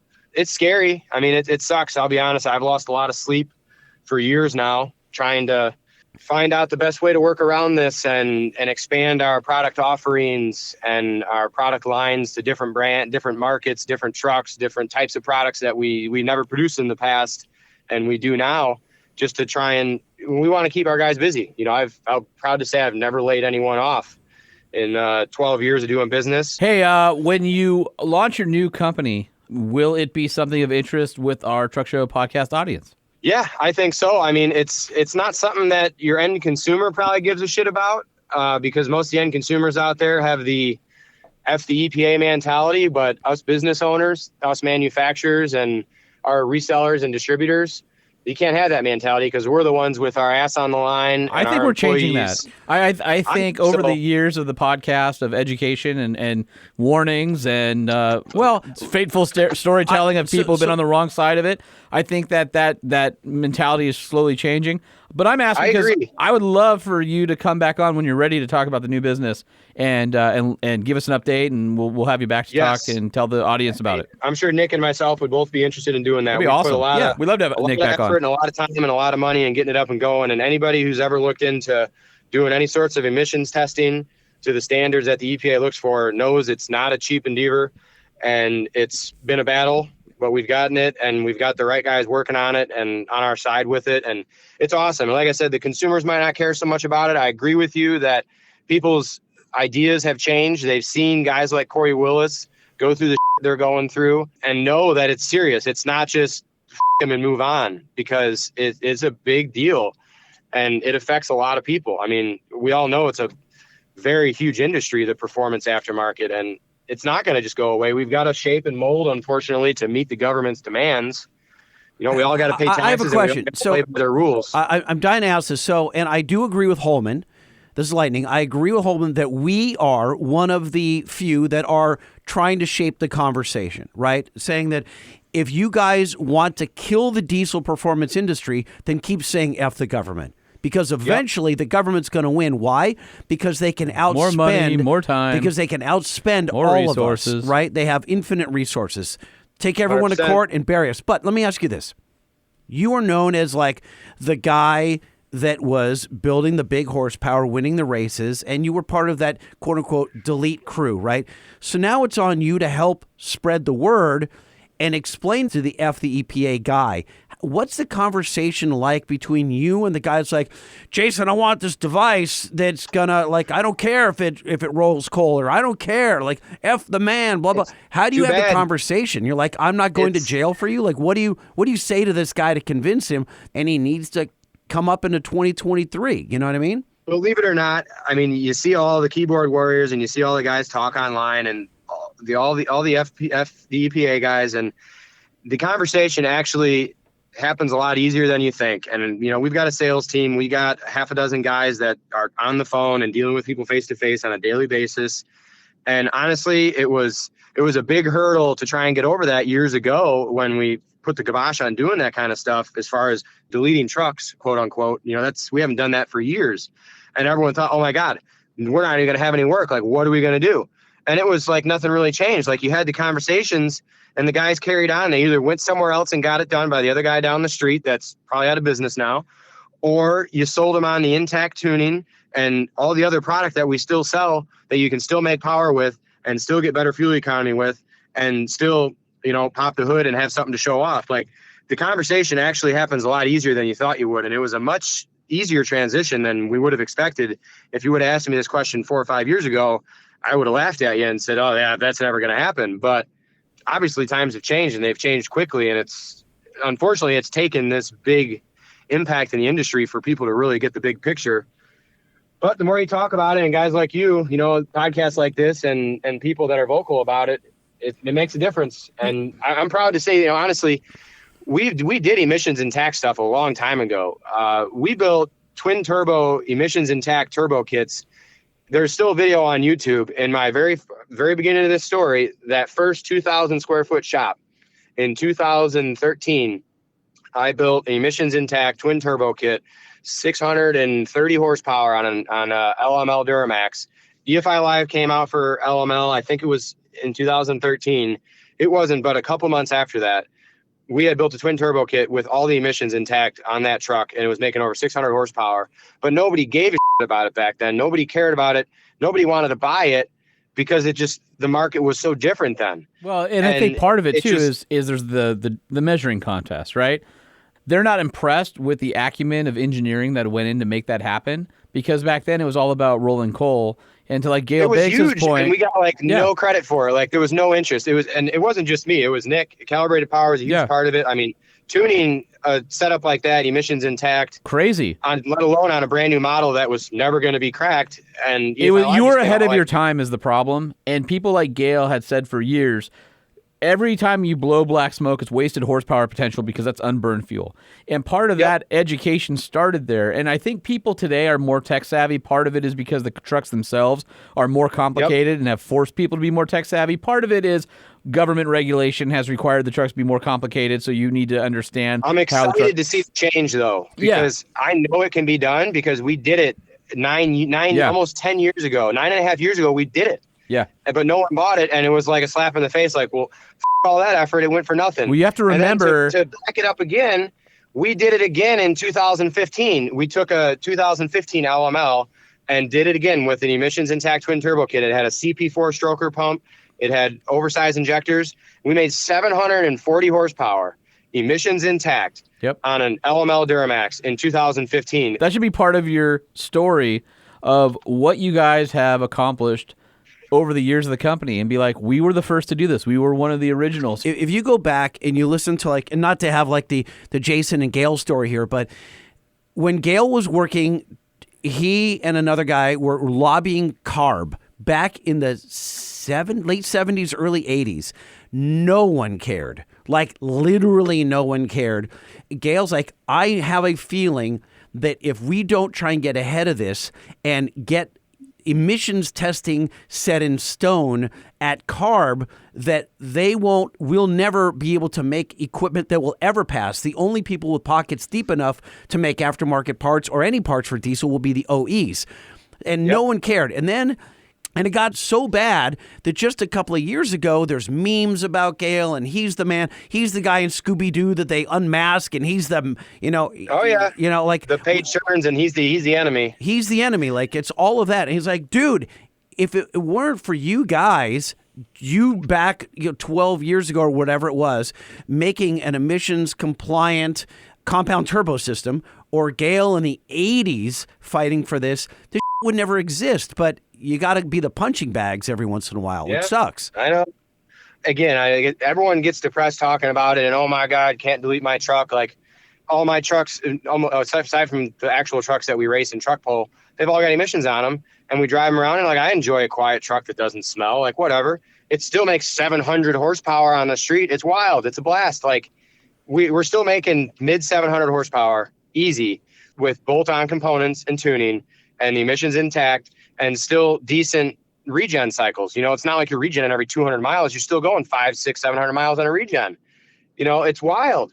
And we're kind of excited because, we had to recently shut off some of our twin turbo offerings that we sold as race only components. But it was that product that fell in the gray area that doesn't qualify. So we just bit the bullet and said we can't offer it no more. But we're excited because we are taking these turbo kits. Like I said, we did it in 2013 and we did it in 15. And the project got scrapped. We built like a dozen kits and we couldn't hardly give them away. People didn't want them. But we're taking that product and we're going back to the drawing board and we're bringing it back up to today's standards and our design and our engineering and our new equipment. We're excited to re-release in the near future here, hopefully, compound turbo kits that are legit, that have a green stamp of approval, that are 49, even potentially 50 state legal. And a guy can actually go buy a brand new truck and put a turbo kit on it and say he has twin turbos and be happy, because there's still plenty of guys out there with brand new trucks. Not everyone wants to delete their trucks. All the guys that want to delete, they talk loud on the internet, and I'm not talking bad about those people, but they make the biggest noise. There's way more people. There's just as many, if not more people, that are plenty happy with an emissions intact truck. Way more people. And honestly, the headache that you're avoiding, I mean, the factory trucks come with so much power now. Really, the issue isn't the amount of power they put out, it's drivability. And if you can improve drivability and give a guy a little bit of a bragging right, and they don't have to worry about emissions and the headaches that come with that, you're winning right there. And then, of course, you got a boost gauge that needs to hit 60 too. Well, that too. That too. Well, dude, thank you for coming on, because that's a ton of information. I want to talk to you when your next venture is ready to be discussed, because we'd love to have you and Nick on. I think it would be awesome. Yeah, I think there'd probably be a lot of shops out there that, everyone, you read and you talk about, if you're a shop or a manufacturer, about how scary it is to work with SEMA and the cost of it and the lead time and the moving vehicles back and forth. And, we've got a fleet of vehicles between myself and Nick. We believe we're going to be able to come in a little more affordable than SEMA comparably. We're not running quite as big an operation as them, and offer another alternative for these manufacturers that maybe aren't the size of my shop or the size of Banks, but the small time guys, but they still need to get their product stamped so they can sell it. And we're hoping that we can be an option for those guys to get something done a little quicker and a little more affordable in the near future here. And I'm excited to talk to you guys about it when we're ready to give more detail. Jason Wehrli doing the Lord's work. I hope I go there. And also being the mayor of Dekalb. For people. Yep, being the mayor of Dekalb. Lord's work, mayor of Dekalb. If the mayor hears this podcast, he's going to be concerned. We'll invite him on. All right, brother. Well, thank you so much for your time. And, dude, stoked on the success. Glad you made the effort to come on and let us waste that valuable time that you have. Hey, it wasn't a waste. I know I've been trying to hook up for a while here and have a show, and it hasn't worked out. It's 11:30 here where I'm at, but that's no big deal. We'll still make it happen. It's not the first time you stayed up this late working, so. Nope.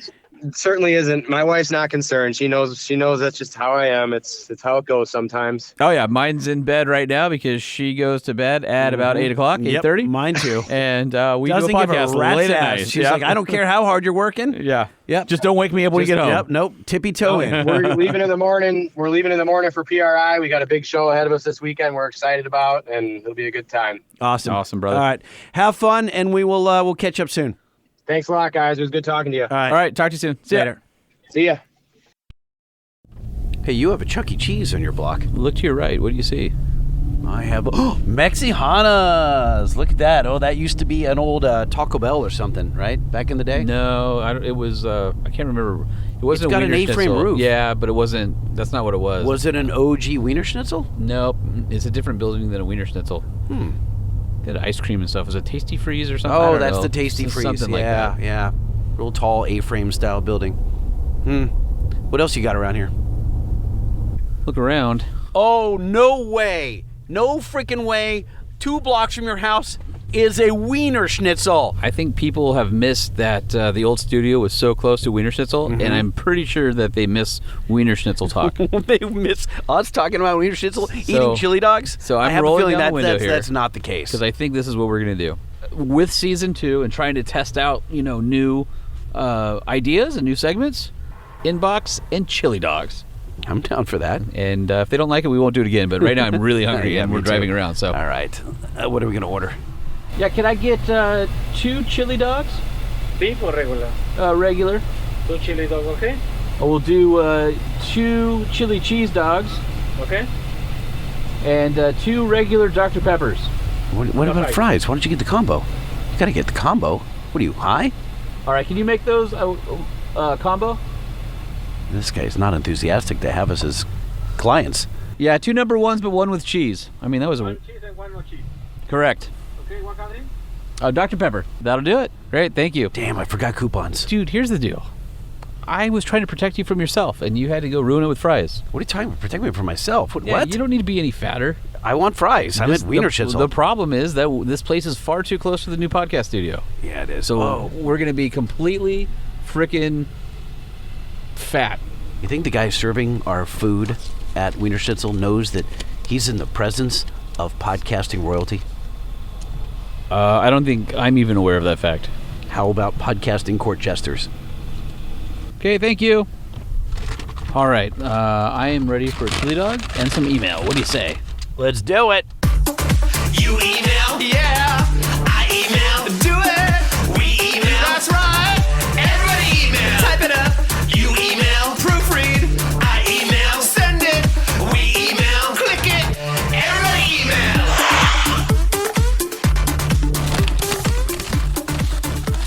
Here's your nice hot fry. Oh my God, those are hot. Oh, those are fresh. Damn, those are hot. Woohoo! Those Whoa. are fresh. Dang it. Those are right out of the fryer. All right, this has nice, bright LED white lights in here, so I All right. can read really clearly. Patrick Hines says, congrats, email for distro list and show ideas. Hey guys, just wrapped up the final embargo show and wanted to, first of all, say congratulations on the new endeavor. I've been a loyal listener since show 4 or 6 or something around there and eagerly listening weekly while on the road for wireless tower construction site walks. Thank you for the free entertainment, which I look forward to weekly.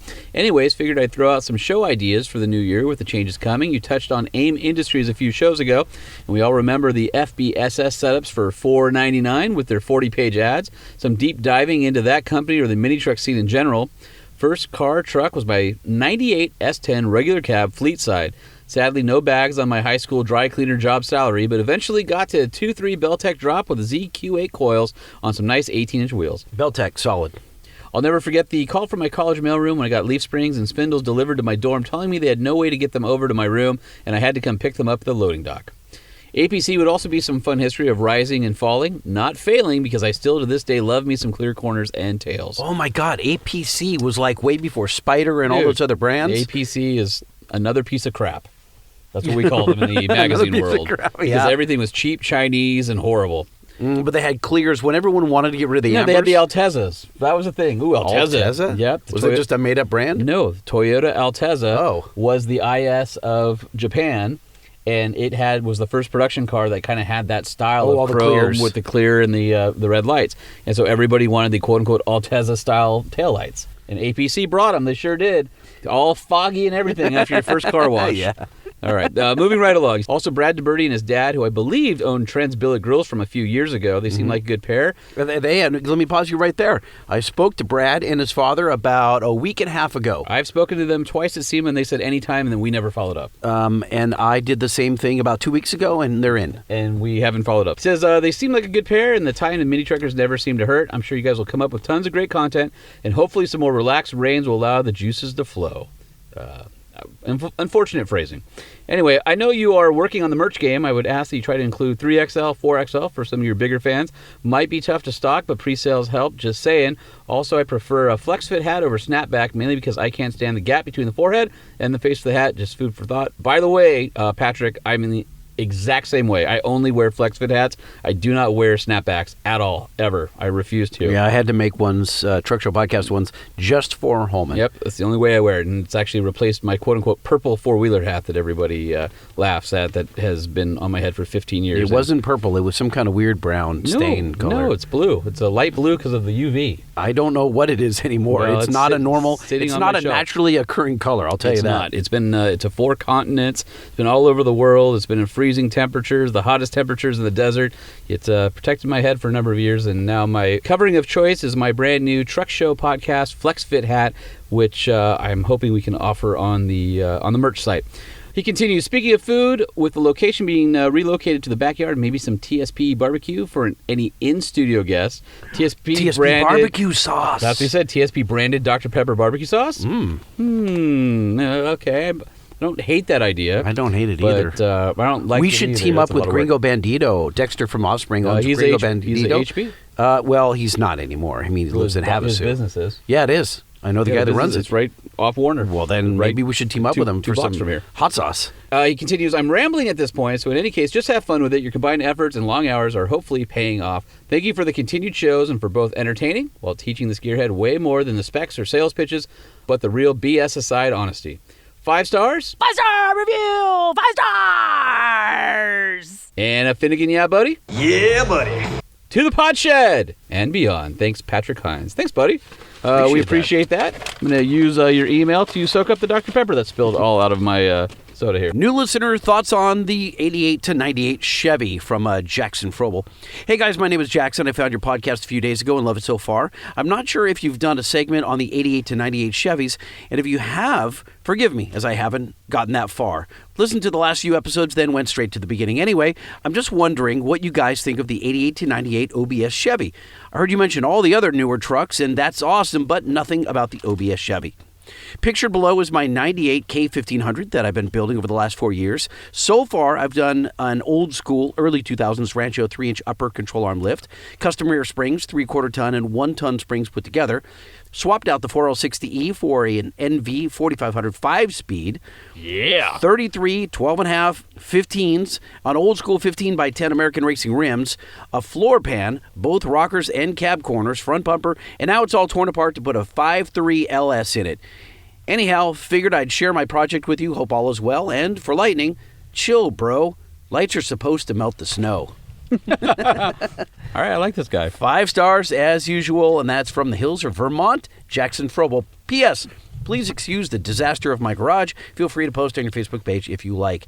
And that is a pretty damn sweet truck. It's hard to tell in black and white on these printouts, but the engine looks pretty nice as well. So congrats on the build. It's an LS. It's an L, yeah. Congrats. Listen, on the build there. That's buddy. awesome. We love OBS Chevys. I think the 88 to 98 is a modern classic for them. It's one of the best trucks out there, except for that stupid off-center steering wheel. But they had definitely the, if not the best interiors, they had a decent interior toward the end of that run. And obviously the Chevy small block was a staple in that platform for its entire existence. I think that truck with an LS is awesome. So, yeah, dude, kudos to you. All right, got this one from Peter T. Says, New year, new yous. Lighting Holman, congrats on ownership of the podcast and Truck Famous LLC. I dropped a fry. I heard the jingle in my head each time you said it. Looking forward to the new merch. The timing is right to add to my Warren Truck Show podcast shirt from the old Motor Trend Cough Shop. Good luck on the new things to come. I also dislike the name Podshed, but I don't know a better option. Pod Shop? Cast Shop? Who knows? Keep up the good work and monitor those parameters. Monitor key engine parameters. Peter, P.S. Add me to the newsletter. So we'll ask you guys when the newsletter gets up. We're trying to get everything set up right now, but there will be a newsletter probably through MailChimp or something like that. So as soon as we're up and running with our new infrastructure, we'll make that happen. And then You called it an infrastructure. yeah, that's what it is. Our infrastructure of the business, right? So I think the other thing is when you guys are asking about have we ever talked about this make or that make a truck and about them. We're working on some really cool podcast spin-offs and extensions that we'll tell you about when it's closer, but I think you guys will be pretty stoked with what we come out with. So got a few things brewing. It's not just going to be this show. There'll be some other cool stuff in there as well that hopefully will make you laugh and keep you educated. Hold on, let me put All right, my you got to fry- stop eating french fries for a I'm minute. going to. Hold Long on. enough to read I'm putting this one down. sentence from One Ray. second. All right. Podshed? Nay. That's from RB. Oh, Pod Cave? He suggests? And no. The answer is no. I don't like Pod Shed, Pod Cave, Pod Garage. I don't like Pod anything. I think it's all dumb. Well, Thanks, Ray. so far, Podshed is what's trending, and don't most like it. most listeners have been referring to it as. Because you started it. That's Just right. because it's bad doesn't mean it's good. Just because it's bad, it Doesn't mean it's good, All yeah. right, great. Hey, Truck Show likes. Blake Prickett says, hey, Lighting and Holman, I wanted to get in on that newsletter for sure. I like the truck news section and to hear y'all's opinion on trucks coming out and old trucks. I have 2 questions for y'all as well. What's the better motor option in the F-150, 3.5 EcoBoost or 5-liter Coyote? Also, what are some of the mods that y'all think truck owners should stop doing? 5 stars. 5-star review! 5 stars! Yeah, buddy. Yeah, buddy! And thank y'all for a great show. And that comes from Blake Prickett. I think the 3.5 EcoBoost and 5-liter Coyote are for 2 different customers. I think if I had to say the Gen 1 trucks that had that option against each other, I'd probably go 5-liter Coyote. I think if you're towing a lot, the Coyote, to me, is better because it's got more displacement. The peak power numbers aren't as much as the EcoBoost, but you also don't have to worry about those turbos and the EGTs and things like that if you're towing close to your towing gross combined weight rating limit. If you're towing mild trailers, medium, and you want a little bit better fuel economy, I think the 3.5 EcoBoost is great. Obviously, the tuning potential of the EcoBoost is there. On the current trucks, I still think the 5-liter is a great choice. Again, it comes down to what your use case is. And if you're into modding, they both have some really great solutions. You can buy a tune, as Holman alluded there, for the 3.5, and for the 5.0, you can put a Whipple on it. I mean, the sky's the limit for both of them. Yeah, I think for me, I'd rather have the V8 sound and the Fuel economy is better in the displacement. 3.5. Yeah, I would agree with that as long as you're not in boost. But the second you're in boost, like towing a big trailer up a grade, Yeah, 3.5 tanks compared to the 5 are liter. you buying a 3.5 to pull a 27-foot travel trailer? Not really. Absolutely. You are? Yeah. Really? That's Ford's premium engine. That's their top line engine. I get it, but like, If aren't you're you buying you're getting a 3-liter Duramax before you're gonna get an EcoBoost? not if you're not a GM person. Well, then be a GM person. Well, that wasn't the question.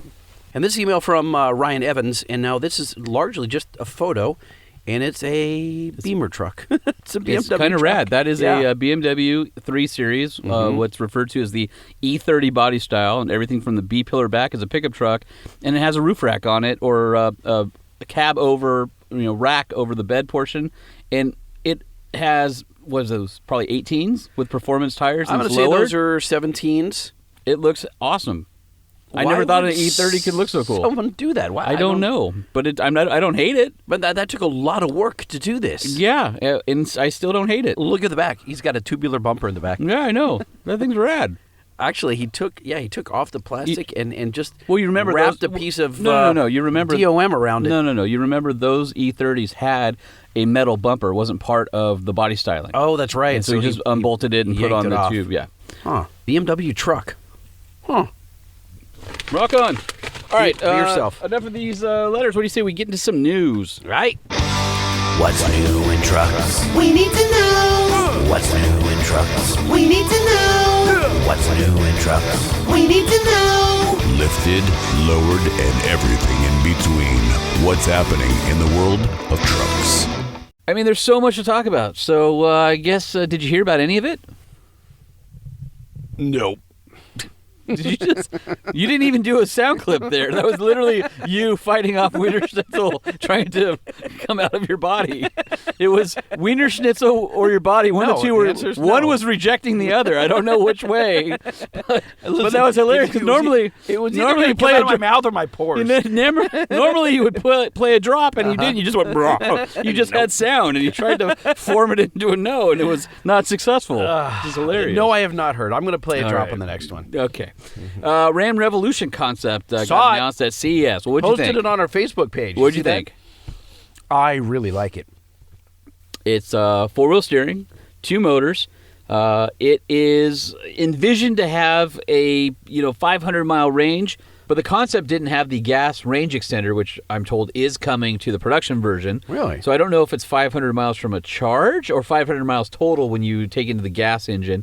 And it has a 800-volt architecture where most of the EVs today are 400-volt, which means faster charging, things like that. So on the right equipment, you can get 100 miles in 10 minutes. So that's a big thing for Ram, kind of like how you can fast charge your iPhone, for like 70% in 30 minutes or something like that. Similar kind of idea on the Revolution. Less grill, more LEDs. There's LEDs everywhere, including the Ram logo on the door. Well, I'm not hearing how you felt about it because I'm getting there. Really liked it. And this is, again, from a guy who is, I guess I own a Ram, but I'm traditionally not a big Ram fan, meaning I'm not a Ram homer, but this is good looking. And I like some of the styling cues they pulled in. I feel like they took a little bit of the Rivian and a little bit of the Cybertruck. I know you're going to say no. I don't see Rivian, and I don't see Cybertruck at all. I see the Rivian. I see the GMs for sure. Where I see Badger. I see Nikola Badger. Oh, I do see Badger. I don't see Cybertruck. Oh my God, at you're all. right. And, Badger. I'd forgotten about that. And it doesn't even look like a Ram to me. Like if we're sitting there looking at a Ram, or if somebody showed me and it had no logos on it, I wouldn't say Ram. Like nothing about it screams Ram. It doesn't have the drop fenders on it. It's beautiful. One of the magazines called it Brutiful. Like brutally beautiful, which I think is probably good. It's super aggressive. It's got 35-inch tires. It's on 24s. And the little Ram center caps stay level like a Rolls Royce when you drive. That's cool. Which is kind of cool. There's a lot of interesting stuff. It's long and mean looking, but it's actually only 4 inches longer than I think a mega cab. In terms of the cab, and it's on the STLA frame, which don't blow that off. Like the mega cab is freaking monstrous. Well, it's huge. But this thing has such a short overhang on it compared to a regular Ram because it doesn't have the engine that they kind of moved everything forward. So you still have a similar bed space and all that kind of stuff. It's on the STLA frame, which is their skateboard, but it's a steel frame, like a body-on-frame truck. So it's their body-on-frame architecture for heavy-duty things and all their heavy-duty vehicles and SUVs. It's long and mean. It's cool. I just don't know if it's Ram. And when you say long and mean, you can put an 18-foot 2x4 all the way down the center of it. It has a pass-through. It's got a mid-gate. It's got a gate to the frunk in the front, although the frunk's a lot smaller than some of the other vehicles. And this is only a 2-motor, where Rivian's a 4-motor, and you can get a 3-motor in an F-150. Is 2-motor enough? I don't know. It's the concept. There's a lot of concept-y stuff on there that I guess it depends what type of motors and this has 4-wheel steering up to a 15 4 motors degree. Does not equal better necessarily. No, but I mean, I'm just saying on the spec sheet, that's what all the truck guys are arguing about, right? Is, well, I got 4 motors here too. Well, mine make this much power, whatever. The benefit of 4 motors is when you have one per axle or half shaft, is you can control things a lot better. You can do like tank turn and things like that. So that's where the real benefit comes in on there. It's got a flexible interior, removable center console. It's got jump seats affixed to the midgate, which you can remove and put them on the tailgate for tailgating. It also effectively makes this a 3-row truck, which is kind of crazy. So I wouldn't put full-size adults back there, but it's like the old mid-size, extra cabs from the 90s, right? With the jump seats. So that's kind of cool. That could really come in handy. So there's no gauges on it. It's all augmented reality in the windshield, which I don't think truck guys are really going to love not having gauges. Truck guys like gauges, so as we know. The steering wheel disappears. It's a level 3 autonomous if you want it to be. Again, that's a show car thing. It's probably, I could see it coming. Ford's teased a van concept with the disappearing steering wheel where the rim goes horizontal and then the whole thing slides into the dash or out of the way, or it makes a little desktop for your computer. It's got little tiny mirrors, so no toe ears on it because it has cameras. They're 3D printed. It has what they call in-floor... 3D printed? Yep, the mirrors are 3D printed. Huh. The floor has ram tracks, which remind me of what the Badger setup was going to be from Nikola when he talked about the aerospace kind of tracks in the floor. The floor not in the bed, the floor in the cab. In the cab. They're stacked 14-inch screens. In the center, they can be put together to make a 28-inch screen, or the 14.2-inch lower screen can pop out and become like a tablet for doing cool things outside the truck, like their shadow mode, where it'll follow you. So if you have... No way. All sorts of, equipment you're repairing a fence line, for example. You mean like a drone, the way a drone has follow mode? Yes, exactly. So you could walk along a fence line, and it can carry all the equipment and follow you like a mule. Like a puppy dog. Again, it did not have the range-extending gas engine, so we'll have to see what's up with that. I don't have any specs on that. They didn't really, tell much about power or any of that kind of stuff.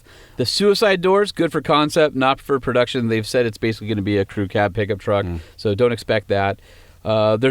I can't remember. Was there a B-pillar or not? No B-pillar. Okay. And one of the cool things... So there will be a B-pillar. There will be a B-pillar. Okay. So it has this cool app that can tell if the load that is on the ground will fit in the truck. And then like Tetris will tell you how to arrange it. So if you're going to your buddy's house to help him move and he's got a big couch, it'll be like, no, that couch doesn't fit. So it's using one of the existing apps that you can get like the App Store for Apple. It's using its own RAM in the vehicle. It comes with that. What I'm saying, though, is you can get an app right now on your phone today where you can look at well, hell, you were doing the studio. Weren't you measuring with your phone? Right, I'm measuring, but it's looking at the size, the depth. I can measure from point A to point B, but I can't say if this big cubic couch with complex angles and turns is going to fit in the space of the truck. I gotcha. So there's some cool tech. I don't know how much of it will make it to production. I guess it's revolutionary. It had to be. They're late to the party behind Lightning and Silverado. Everybody online was saying, well, it's an F-150 Lightning competitor. I disagree. I think it's more of a Silverado competitor because of the midgate and the battery architecture. Isn't it a Rivian competitor? Rivian's a much smaller truck, so I would say no.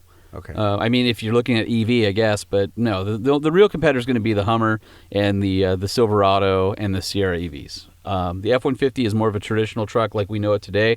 I think it's a stopgap from what the manufacturers are thinking. I actually prefer it because it still is a traditional 2-box pickup design, and all the F-150 accessories that fit in the bed fit in this. None of the Ram accessories that fit in the bed today will work on this truck. Gotcha. And one last cool thing is if you notice the tailgate was barn doors, and if you imagine the 60-40 split tailgate today where you can open up each side independently or it can fold down like a tailgate, it's similar to that, but the split is in the middle. So what's cool is it'll open out to 90 degrees, and then a panel drops down to extend the bed floor all the way out to the end. Oh, my Lord. So then you basically get a long bed, but it's not by a cage or the top of the tailgate. The tailgate slides open, like out, like 90 degrees out. And sure. Like 2 tables fold down for the floor. It's kind of like the one in the back of your Jeep.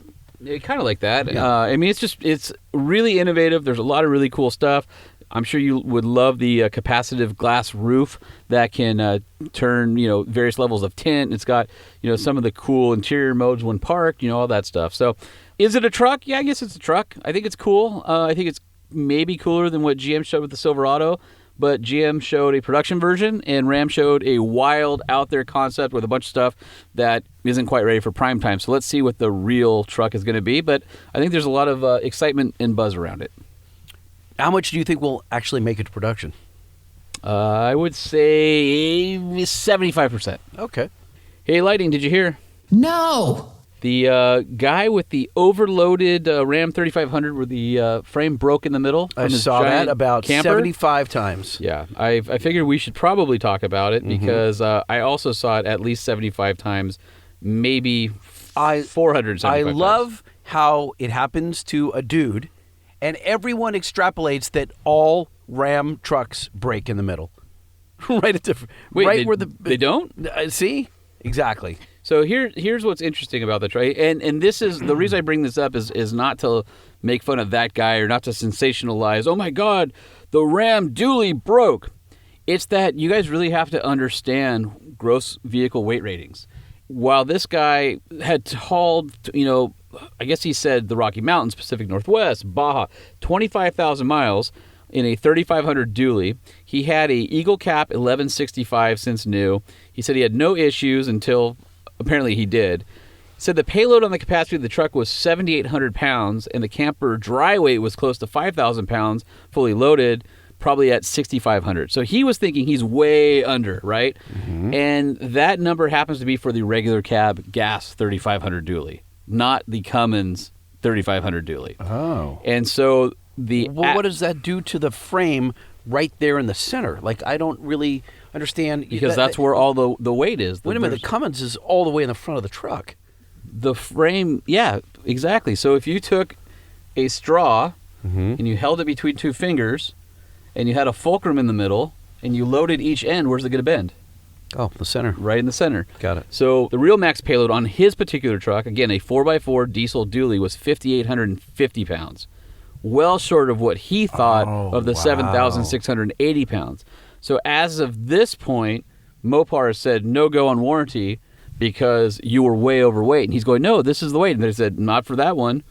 And when you it says it in the owner's manual. The camper itself was 4,900 pounds empty. So plus a week's worth of gear and, all the fluids and everything, you can see he's way over.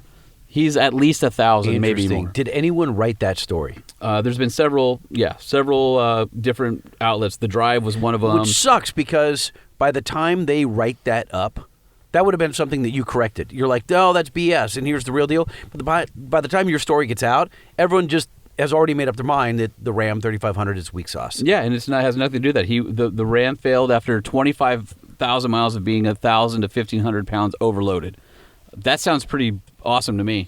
I hadn't really thought of it like that until you describe, like, I'm seeing it like a teeter-totter, right? We've just simply got too much weight on either side, and it snaps in the middle. I mean, that's essentially what happened. Yeah. Was it was way overweight. And you got to remember, if you're going off-road, which he was, and then Baja roads, all that vibration, all, those axle loads. All it takes down. is a weld to start weakening, right? Well, I don't even think there's a weld there, but they had welded a plate on the frame at some point, I think, to try and fix the crack temporarily. And then that also has the possibility, if you weld it wrong on a heat-treated frame, of causing the frame to be even weaker than it was. Yeah. And you can see there's a plate in the photos where it's cracked along the plate. I didn't know that. Where did that come out that he had tried to repair it? It's in all the articles on the internet. There's Got it. three or Okay. four outlets. If you just search for it, like I said, the Drive is one of them, and there's plenty of pictures that the owner provided. I guess his name is Mike Pavel, Pavel. I'd be interested in hearing more about his story.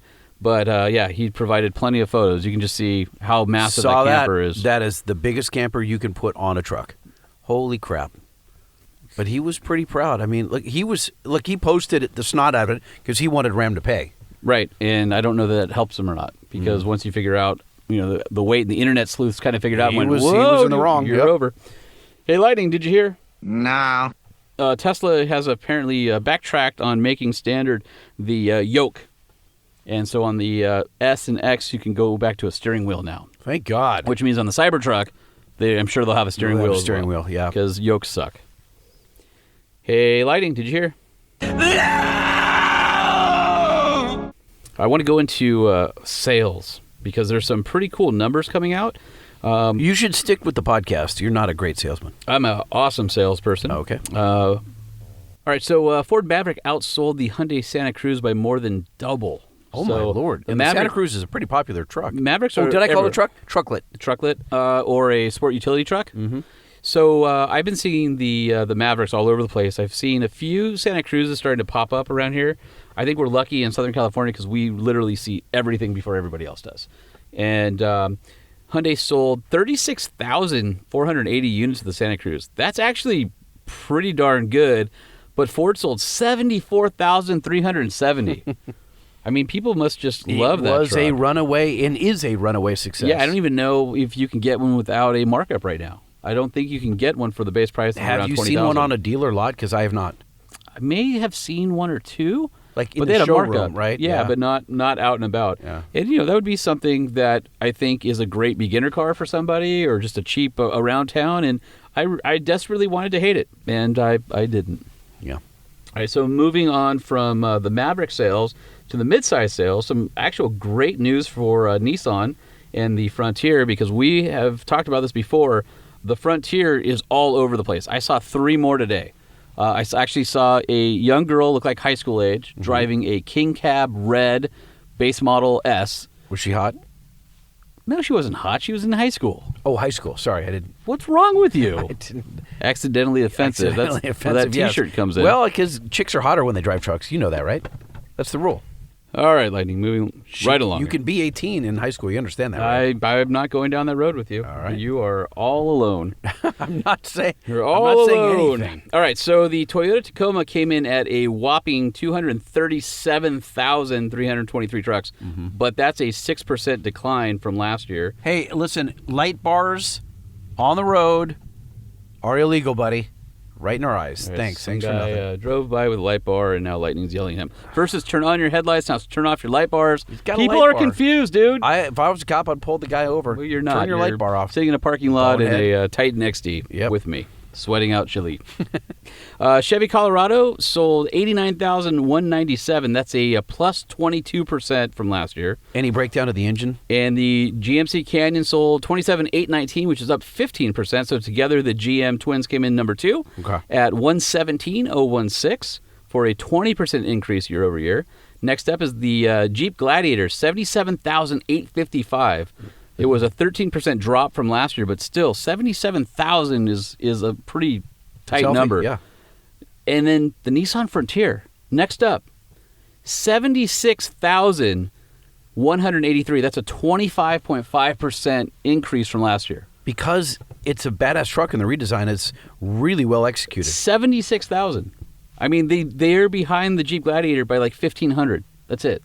What would it take to push them up in the rankings? I would like to see a even further, done off-road model. Okay. I think a Pro 4X Plus or something would be awesome. Well, and the Nismo parts aren't really in the market yet. They're just trickling in, correct? You can get them. You can get the Nismo stuff. Yeah, there's new stuff trickling in all the time, but I would love to see a Nismo version of that truck that has, a 33 or 34 on it and all the, the Bilstein shocks. I mean, they need the bumpers. halo to really hit the magazines. So look at Ford Ranger. Ford Ranger has those halo vehicles, but they were down 39%. They dropped from 94,755 to 57,005. Yeah, but you're not a Ranger fan, are you? I guess you are a little bit. It's okay. I mean, it's. I don't like the interior. It feels like I know there's a lot of Ranger fans out there, but it feels like an economy car on the inside, and it's really soft and mushy. The suspension, the seats.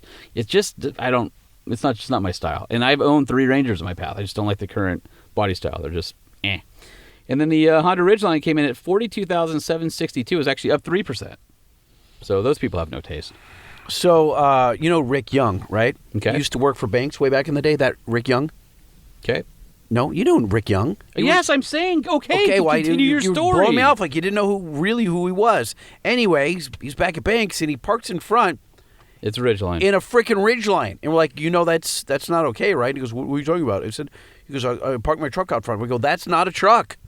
You can't work here with that. And he thought we were joking, and it was serious.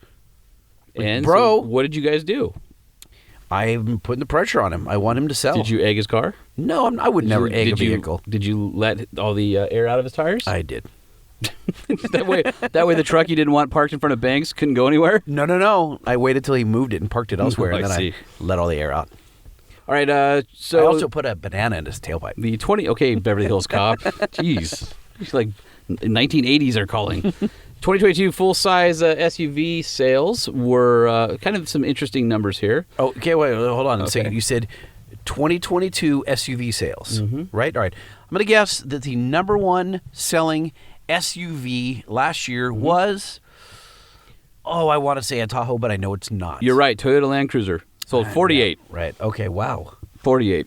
48. That's because that was the last year of it in the Last U.S. year? Okay. But it's on the list. All right. What was the best? Give me just a moment here. What was the best? That's right, Lightning. What's the number one? Chevy Tahoe. It is the Tahoe. 105,000. Oh, I said it wasn't, and it is. Damn it. Pretty flat from last year, And down here's the 0.3%. douchebag with his light bars again. Next, GMC Yukon at 82,304. Oh, he almost crashed. Did you see that? Minus 2 point. We're doing a show. I know, but he almost hit that Stop. Rover. Nobody can see but you. Can we finish this? All right, go ahead. GMC Yukon 82,304, down 2%. Ford Expedition 62,000, down 24%. Dodge Durango at 55,000, down 16. Chevy Suburban up 5% at 50. Cadillac Escalade 40,000, they're down 0.5%. But check this out: the new Jeep Wagoneer and Grand Wagoneer coming in at 36,219. First year on the market, up basically 577% for its first full year versus the previous partial year. It's spendy, though. I don't know It's if it's very ever going to be spendy. number one. No, I don't. I don't think they expect it to be number one. It's not Right. their volume. It's I think But by the that's way, Grand Cherokee for that. Dude, the Tahoe, I mean, can you even, 80, I was 90,000 going to now. say, can you get into a Tahoe for under 60? It would be a pile with nothing. So I lied to you and told you that was Wagoneer and Grand Wagoneer sales. No, they're broken out here. 36,219 was just Wagoneer. Jeep Grand Wagoneer was another 11,700. So together, they were 47,000 or so. So that would be together more than the Escalade and just short of the Suburban. So for a first-year product, that's pretty good. Yeah. And that's only the short wheelbase. They just released the long wheelbase a couple months ago. So that's pretty incredible. All right, so Lincoln Navigator next at 13,206. So nowhere near the Jeeps and the Caddy. Minus 15%. Nissan Armada 11,923. That's a minus 47%. Infiniti QX80 7,206. Minus 42%. Toyota Sequoia 5,314. But that's because the old model was coming out and the new one's coming in, so they I'm sure that'll discontinued, change. yeah. And then the Lexus LX at 3,600. All right, and the last thing to report on sales is the fact that Ford F-Series is continuing its U.S. sales dominance, despite the supply chain and vehicles being hard to come by. In 2022, an average of at least one F-Series truck sold every 49 seconds. Oh, my God. So Ford ended up claiming best-selling truck for 46 consecutive years and the best-selling vehicle in America for 41 years. And, of course, that includes the F-150, 250, 350. They sold over 640,000 trucks last year. How many did they sell during this podcast? Well, I don't know how long it is yet, but figure one a minute. Quite a few. So at least probably 100. Holy crap. But again, it's not fair that they're combining all the trucks. Do you think? Like the F-150, 250, 350, 450, Sure. 550? Really? Yeah. Just lump them all together? It's all a full-size truck. I know, but GM does the same thing. The only thing GM does differently is they don't combine Chevy and GMC. If they combine Chevy and GMC, some years they beat Ford or they're right up there with them. Ford doesn't combine the Lincoln. Well, I guess Lincoln hasn't. You're undoing your own argument right Yeah, now. you're right. All right, just move on. Oh, Lightning, what's wrong with you? A lot. Okay, and the last thing, this one's just for you. Did you see the special edition of the TRX, the last one that just came out? The bright yellow one. The Havoc. Yeah. Now, before you get into the Havoc, Okay. I'm not saying that this is the majority of TRX owners by any means, but Okay, here he comes, everybody. The- Something offensive is about to come out. He prefaced it. Go ahead. the 23 has the digital instrument cluster. Okay. Okay. I was watching guys over the last week or 2 weeks because people are taking possession of the 23s now. Okay. All right. And they're showing their digital dash. And you can change the modes on your dashboard Right. as opposed to doing it on the 12-inch screen like I have, right? Anyway, guys are going, oh my God, I love the dash. I'm going to trade in my 22 for a 23 to get that dashboard. And I thought, Well, good for him if that's the case. but and there, some of these guys are serious. I like gauges. I still like a mechanical sweeping gauge. I like it too, but it just says a lot about some of these guys. They're wouldn't just- be enough for me to The truck is trade. just pure vanity. Yeah, and lose all, the 20 grand or something. Although the resale value of those have been pretty darn good. So the 2023 Ram Havoc Edition is in a bright new yellow color. It's still the same 702 horsepower, but it's got a lot of yellow. So the headlining feature is the bold Baja yellow exterior paint. You also get graphics, 18-inch wheels that are black, dual pane sunroof, all that kind of good stuff. Inside, the interior gets Prowler yellow accent stitching And then you get the carbon fiber accents on the dash as well. I mean, it's the same as my truck, just with a basically digital with yellow. dashboard in yellow. Yeah. Yep. There's also a Havoc Edition badge right in the middle of the center console. There's also a Havoc Edition badge on the center console rather than the regular old TRX badge. And then under the hood, the dinosaur is bleeding yellow. Is that true? No. Oh, I just thought it was funny. This truck gets the TRX Level 2 equipment group. It features the 19-speaker Harman Kardon premium sound system, and it gets a bunch of other options that are pretty much a clone of your truck. Mm-hmm. And you got to get the 19-speaker system, by the way. Oh, yeah. If you get the Level 1, you instantly regret it. I'm just telling you, don't do that. Get the Level 2. Price. What do you think the price is? I think the Havoc is going for sticker is $99.5.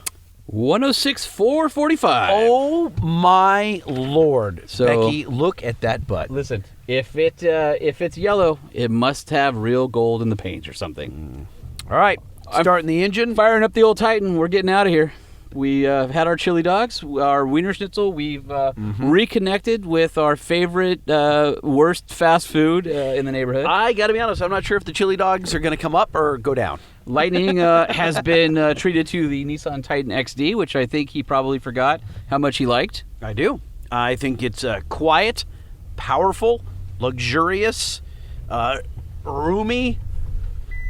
Oh, hold on, that's me. And it's good at notifying you that you're not wearing your seatbelt. And it's full of safe features like lighting. Put your seatbelt Hold on. on a second. You got to stop. We don't have time. No, I got the mic between my knees here, buddy. We have places to go. Where are we going? Home. All right. So, what do you guys think of the first episode of the second season Truck Show podcast? The one from inside our new mobile podcast studio, filled with leather and premium materials. Unlike Lightning and Holman. I don't know what that means. we're not leather and filled with premium materials. Okay, well, that's still weird. All right, well, if you're looking for a new truck, then head on down to your local Nissan dealer or go to nissanusa.com where you can build and price a Titan or Titan XD. Take advantage of the industry's best 5-year, 100,000-mile warranty, or check out the Nissan Frontier, which is one of the fastest growing midsize trucks on the market today. And if you haven't seen the redesign, I don't know what rock you're living under. It is gorgeous. All right, Lighty, so what if I have a truck already, but it doesn't give me all the data I'm looking for? It doesn't have one of those really cool digital configurable displays, and I need more. Well, my good friend Holman, you head over to bankspower.com and you check out the iDash Super Gauge or the iDash Data Monster. They're identical with the addition of a data recording feature in the Data Monster. Basically, the gauges are a diagnostic device. You can read and clear codes. You can display up to 40 gauges across 5 customizable screens. Go to bankspower.com and check out the most cost-effective gauge you've ever seen.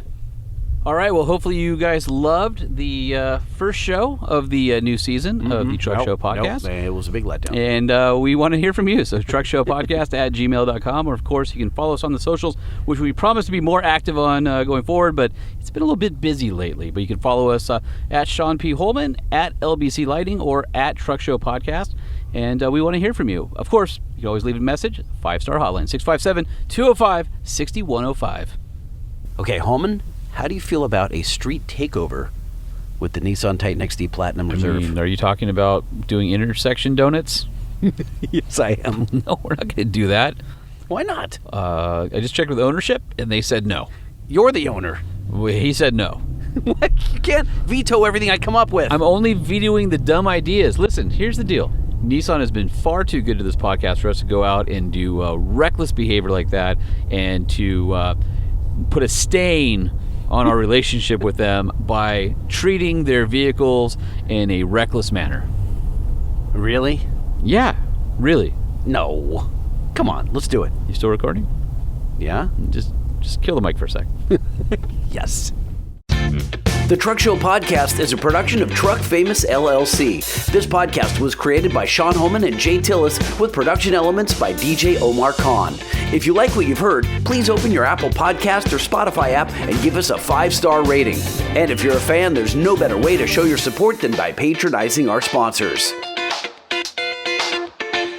Some vehicles may have been harmed during the making of this podcast.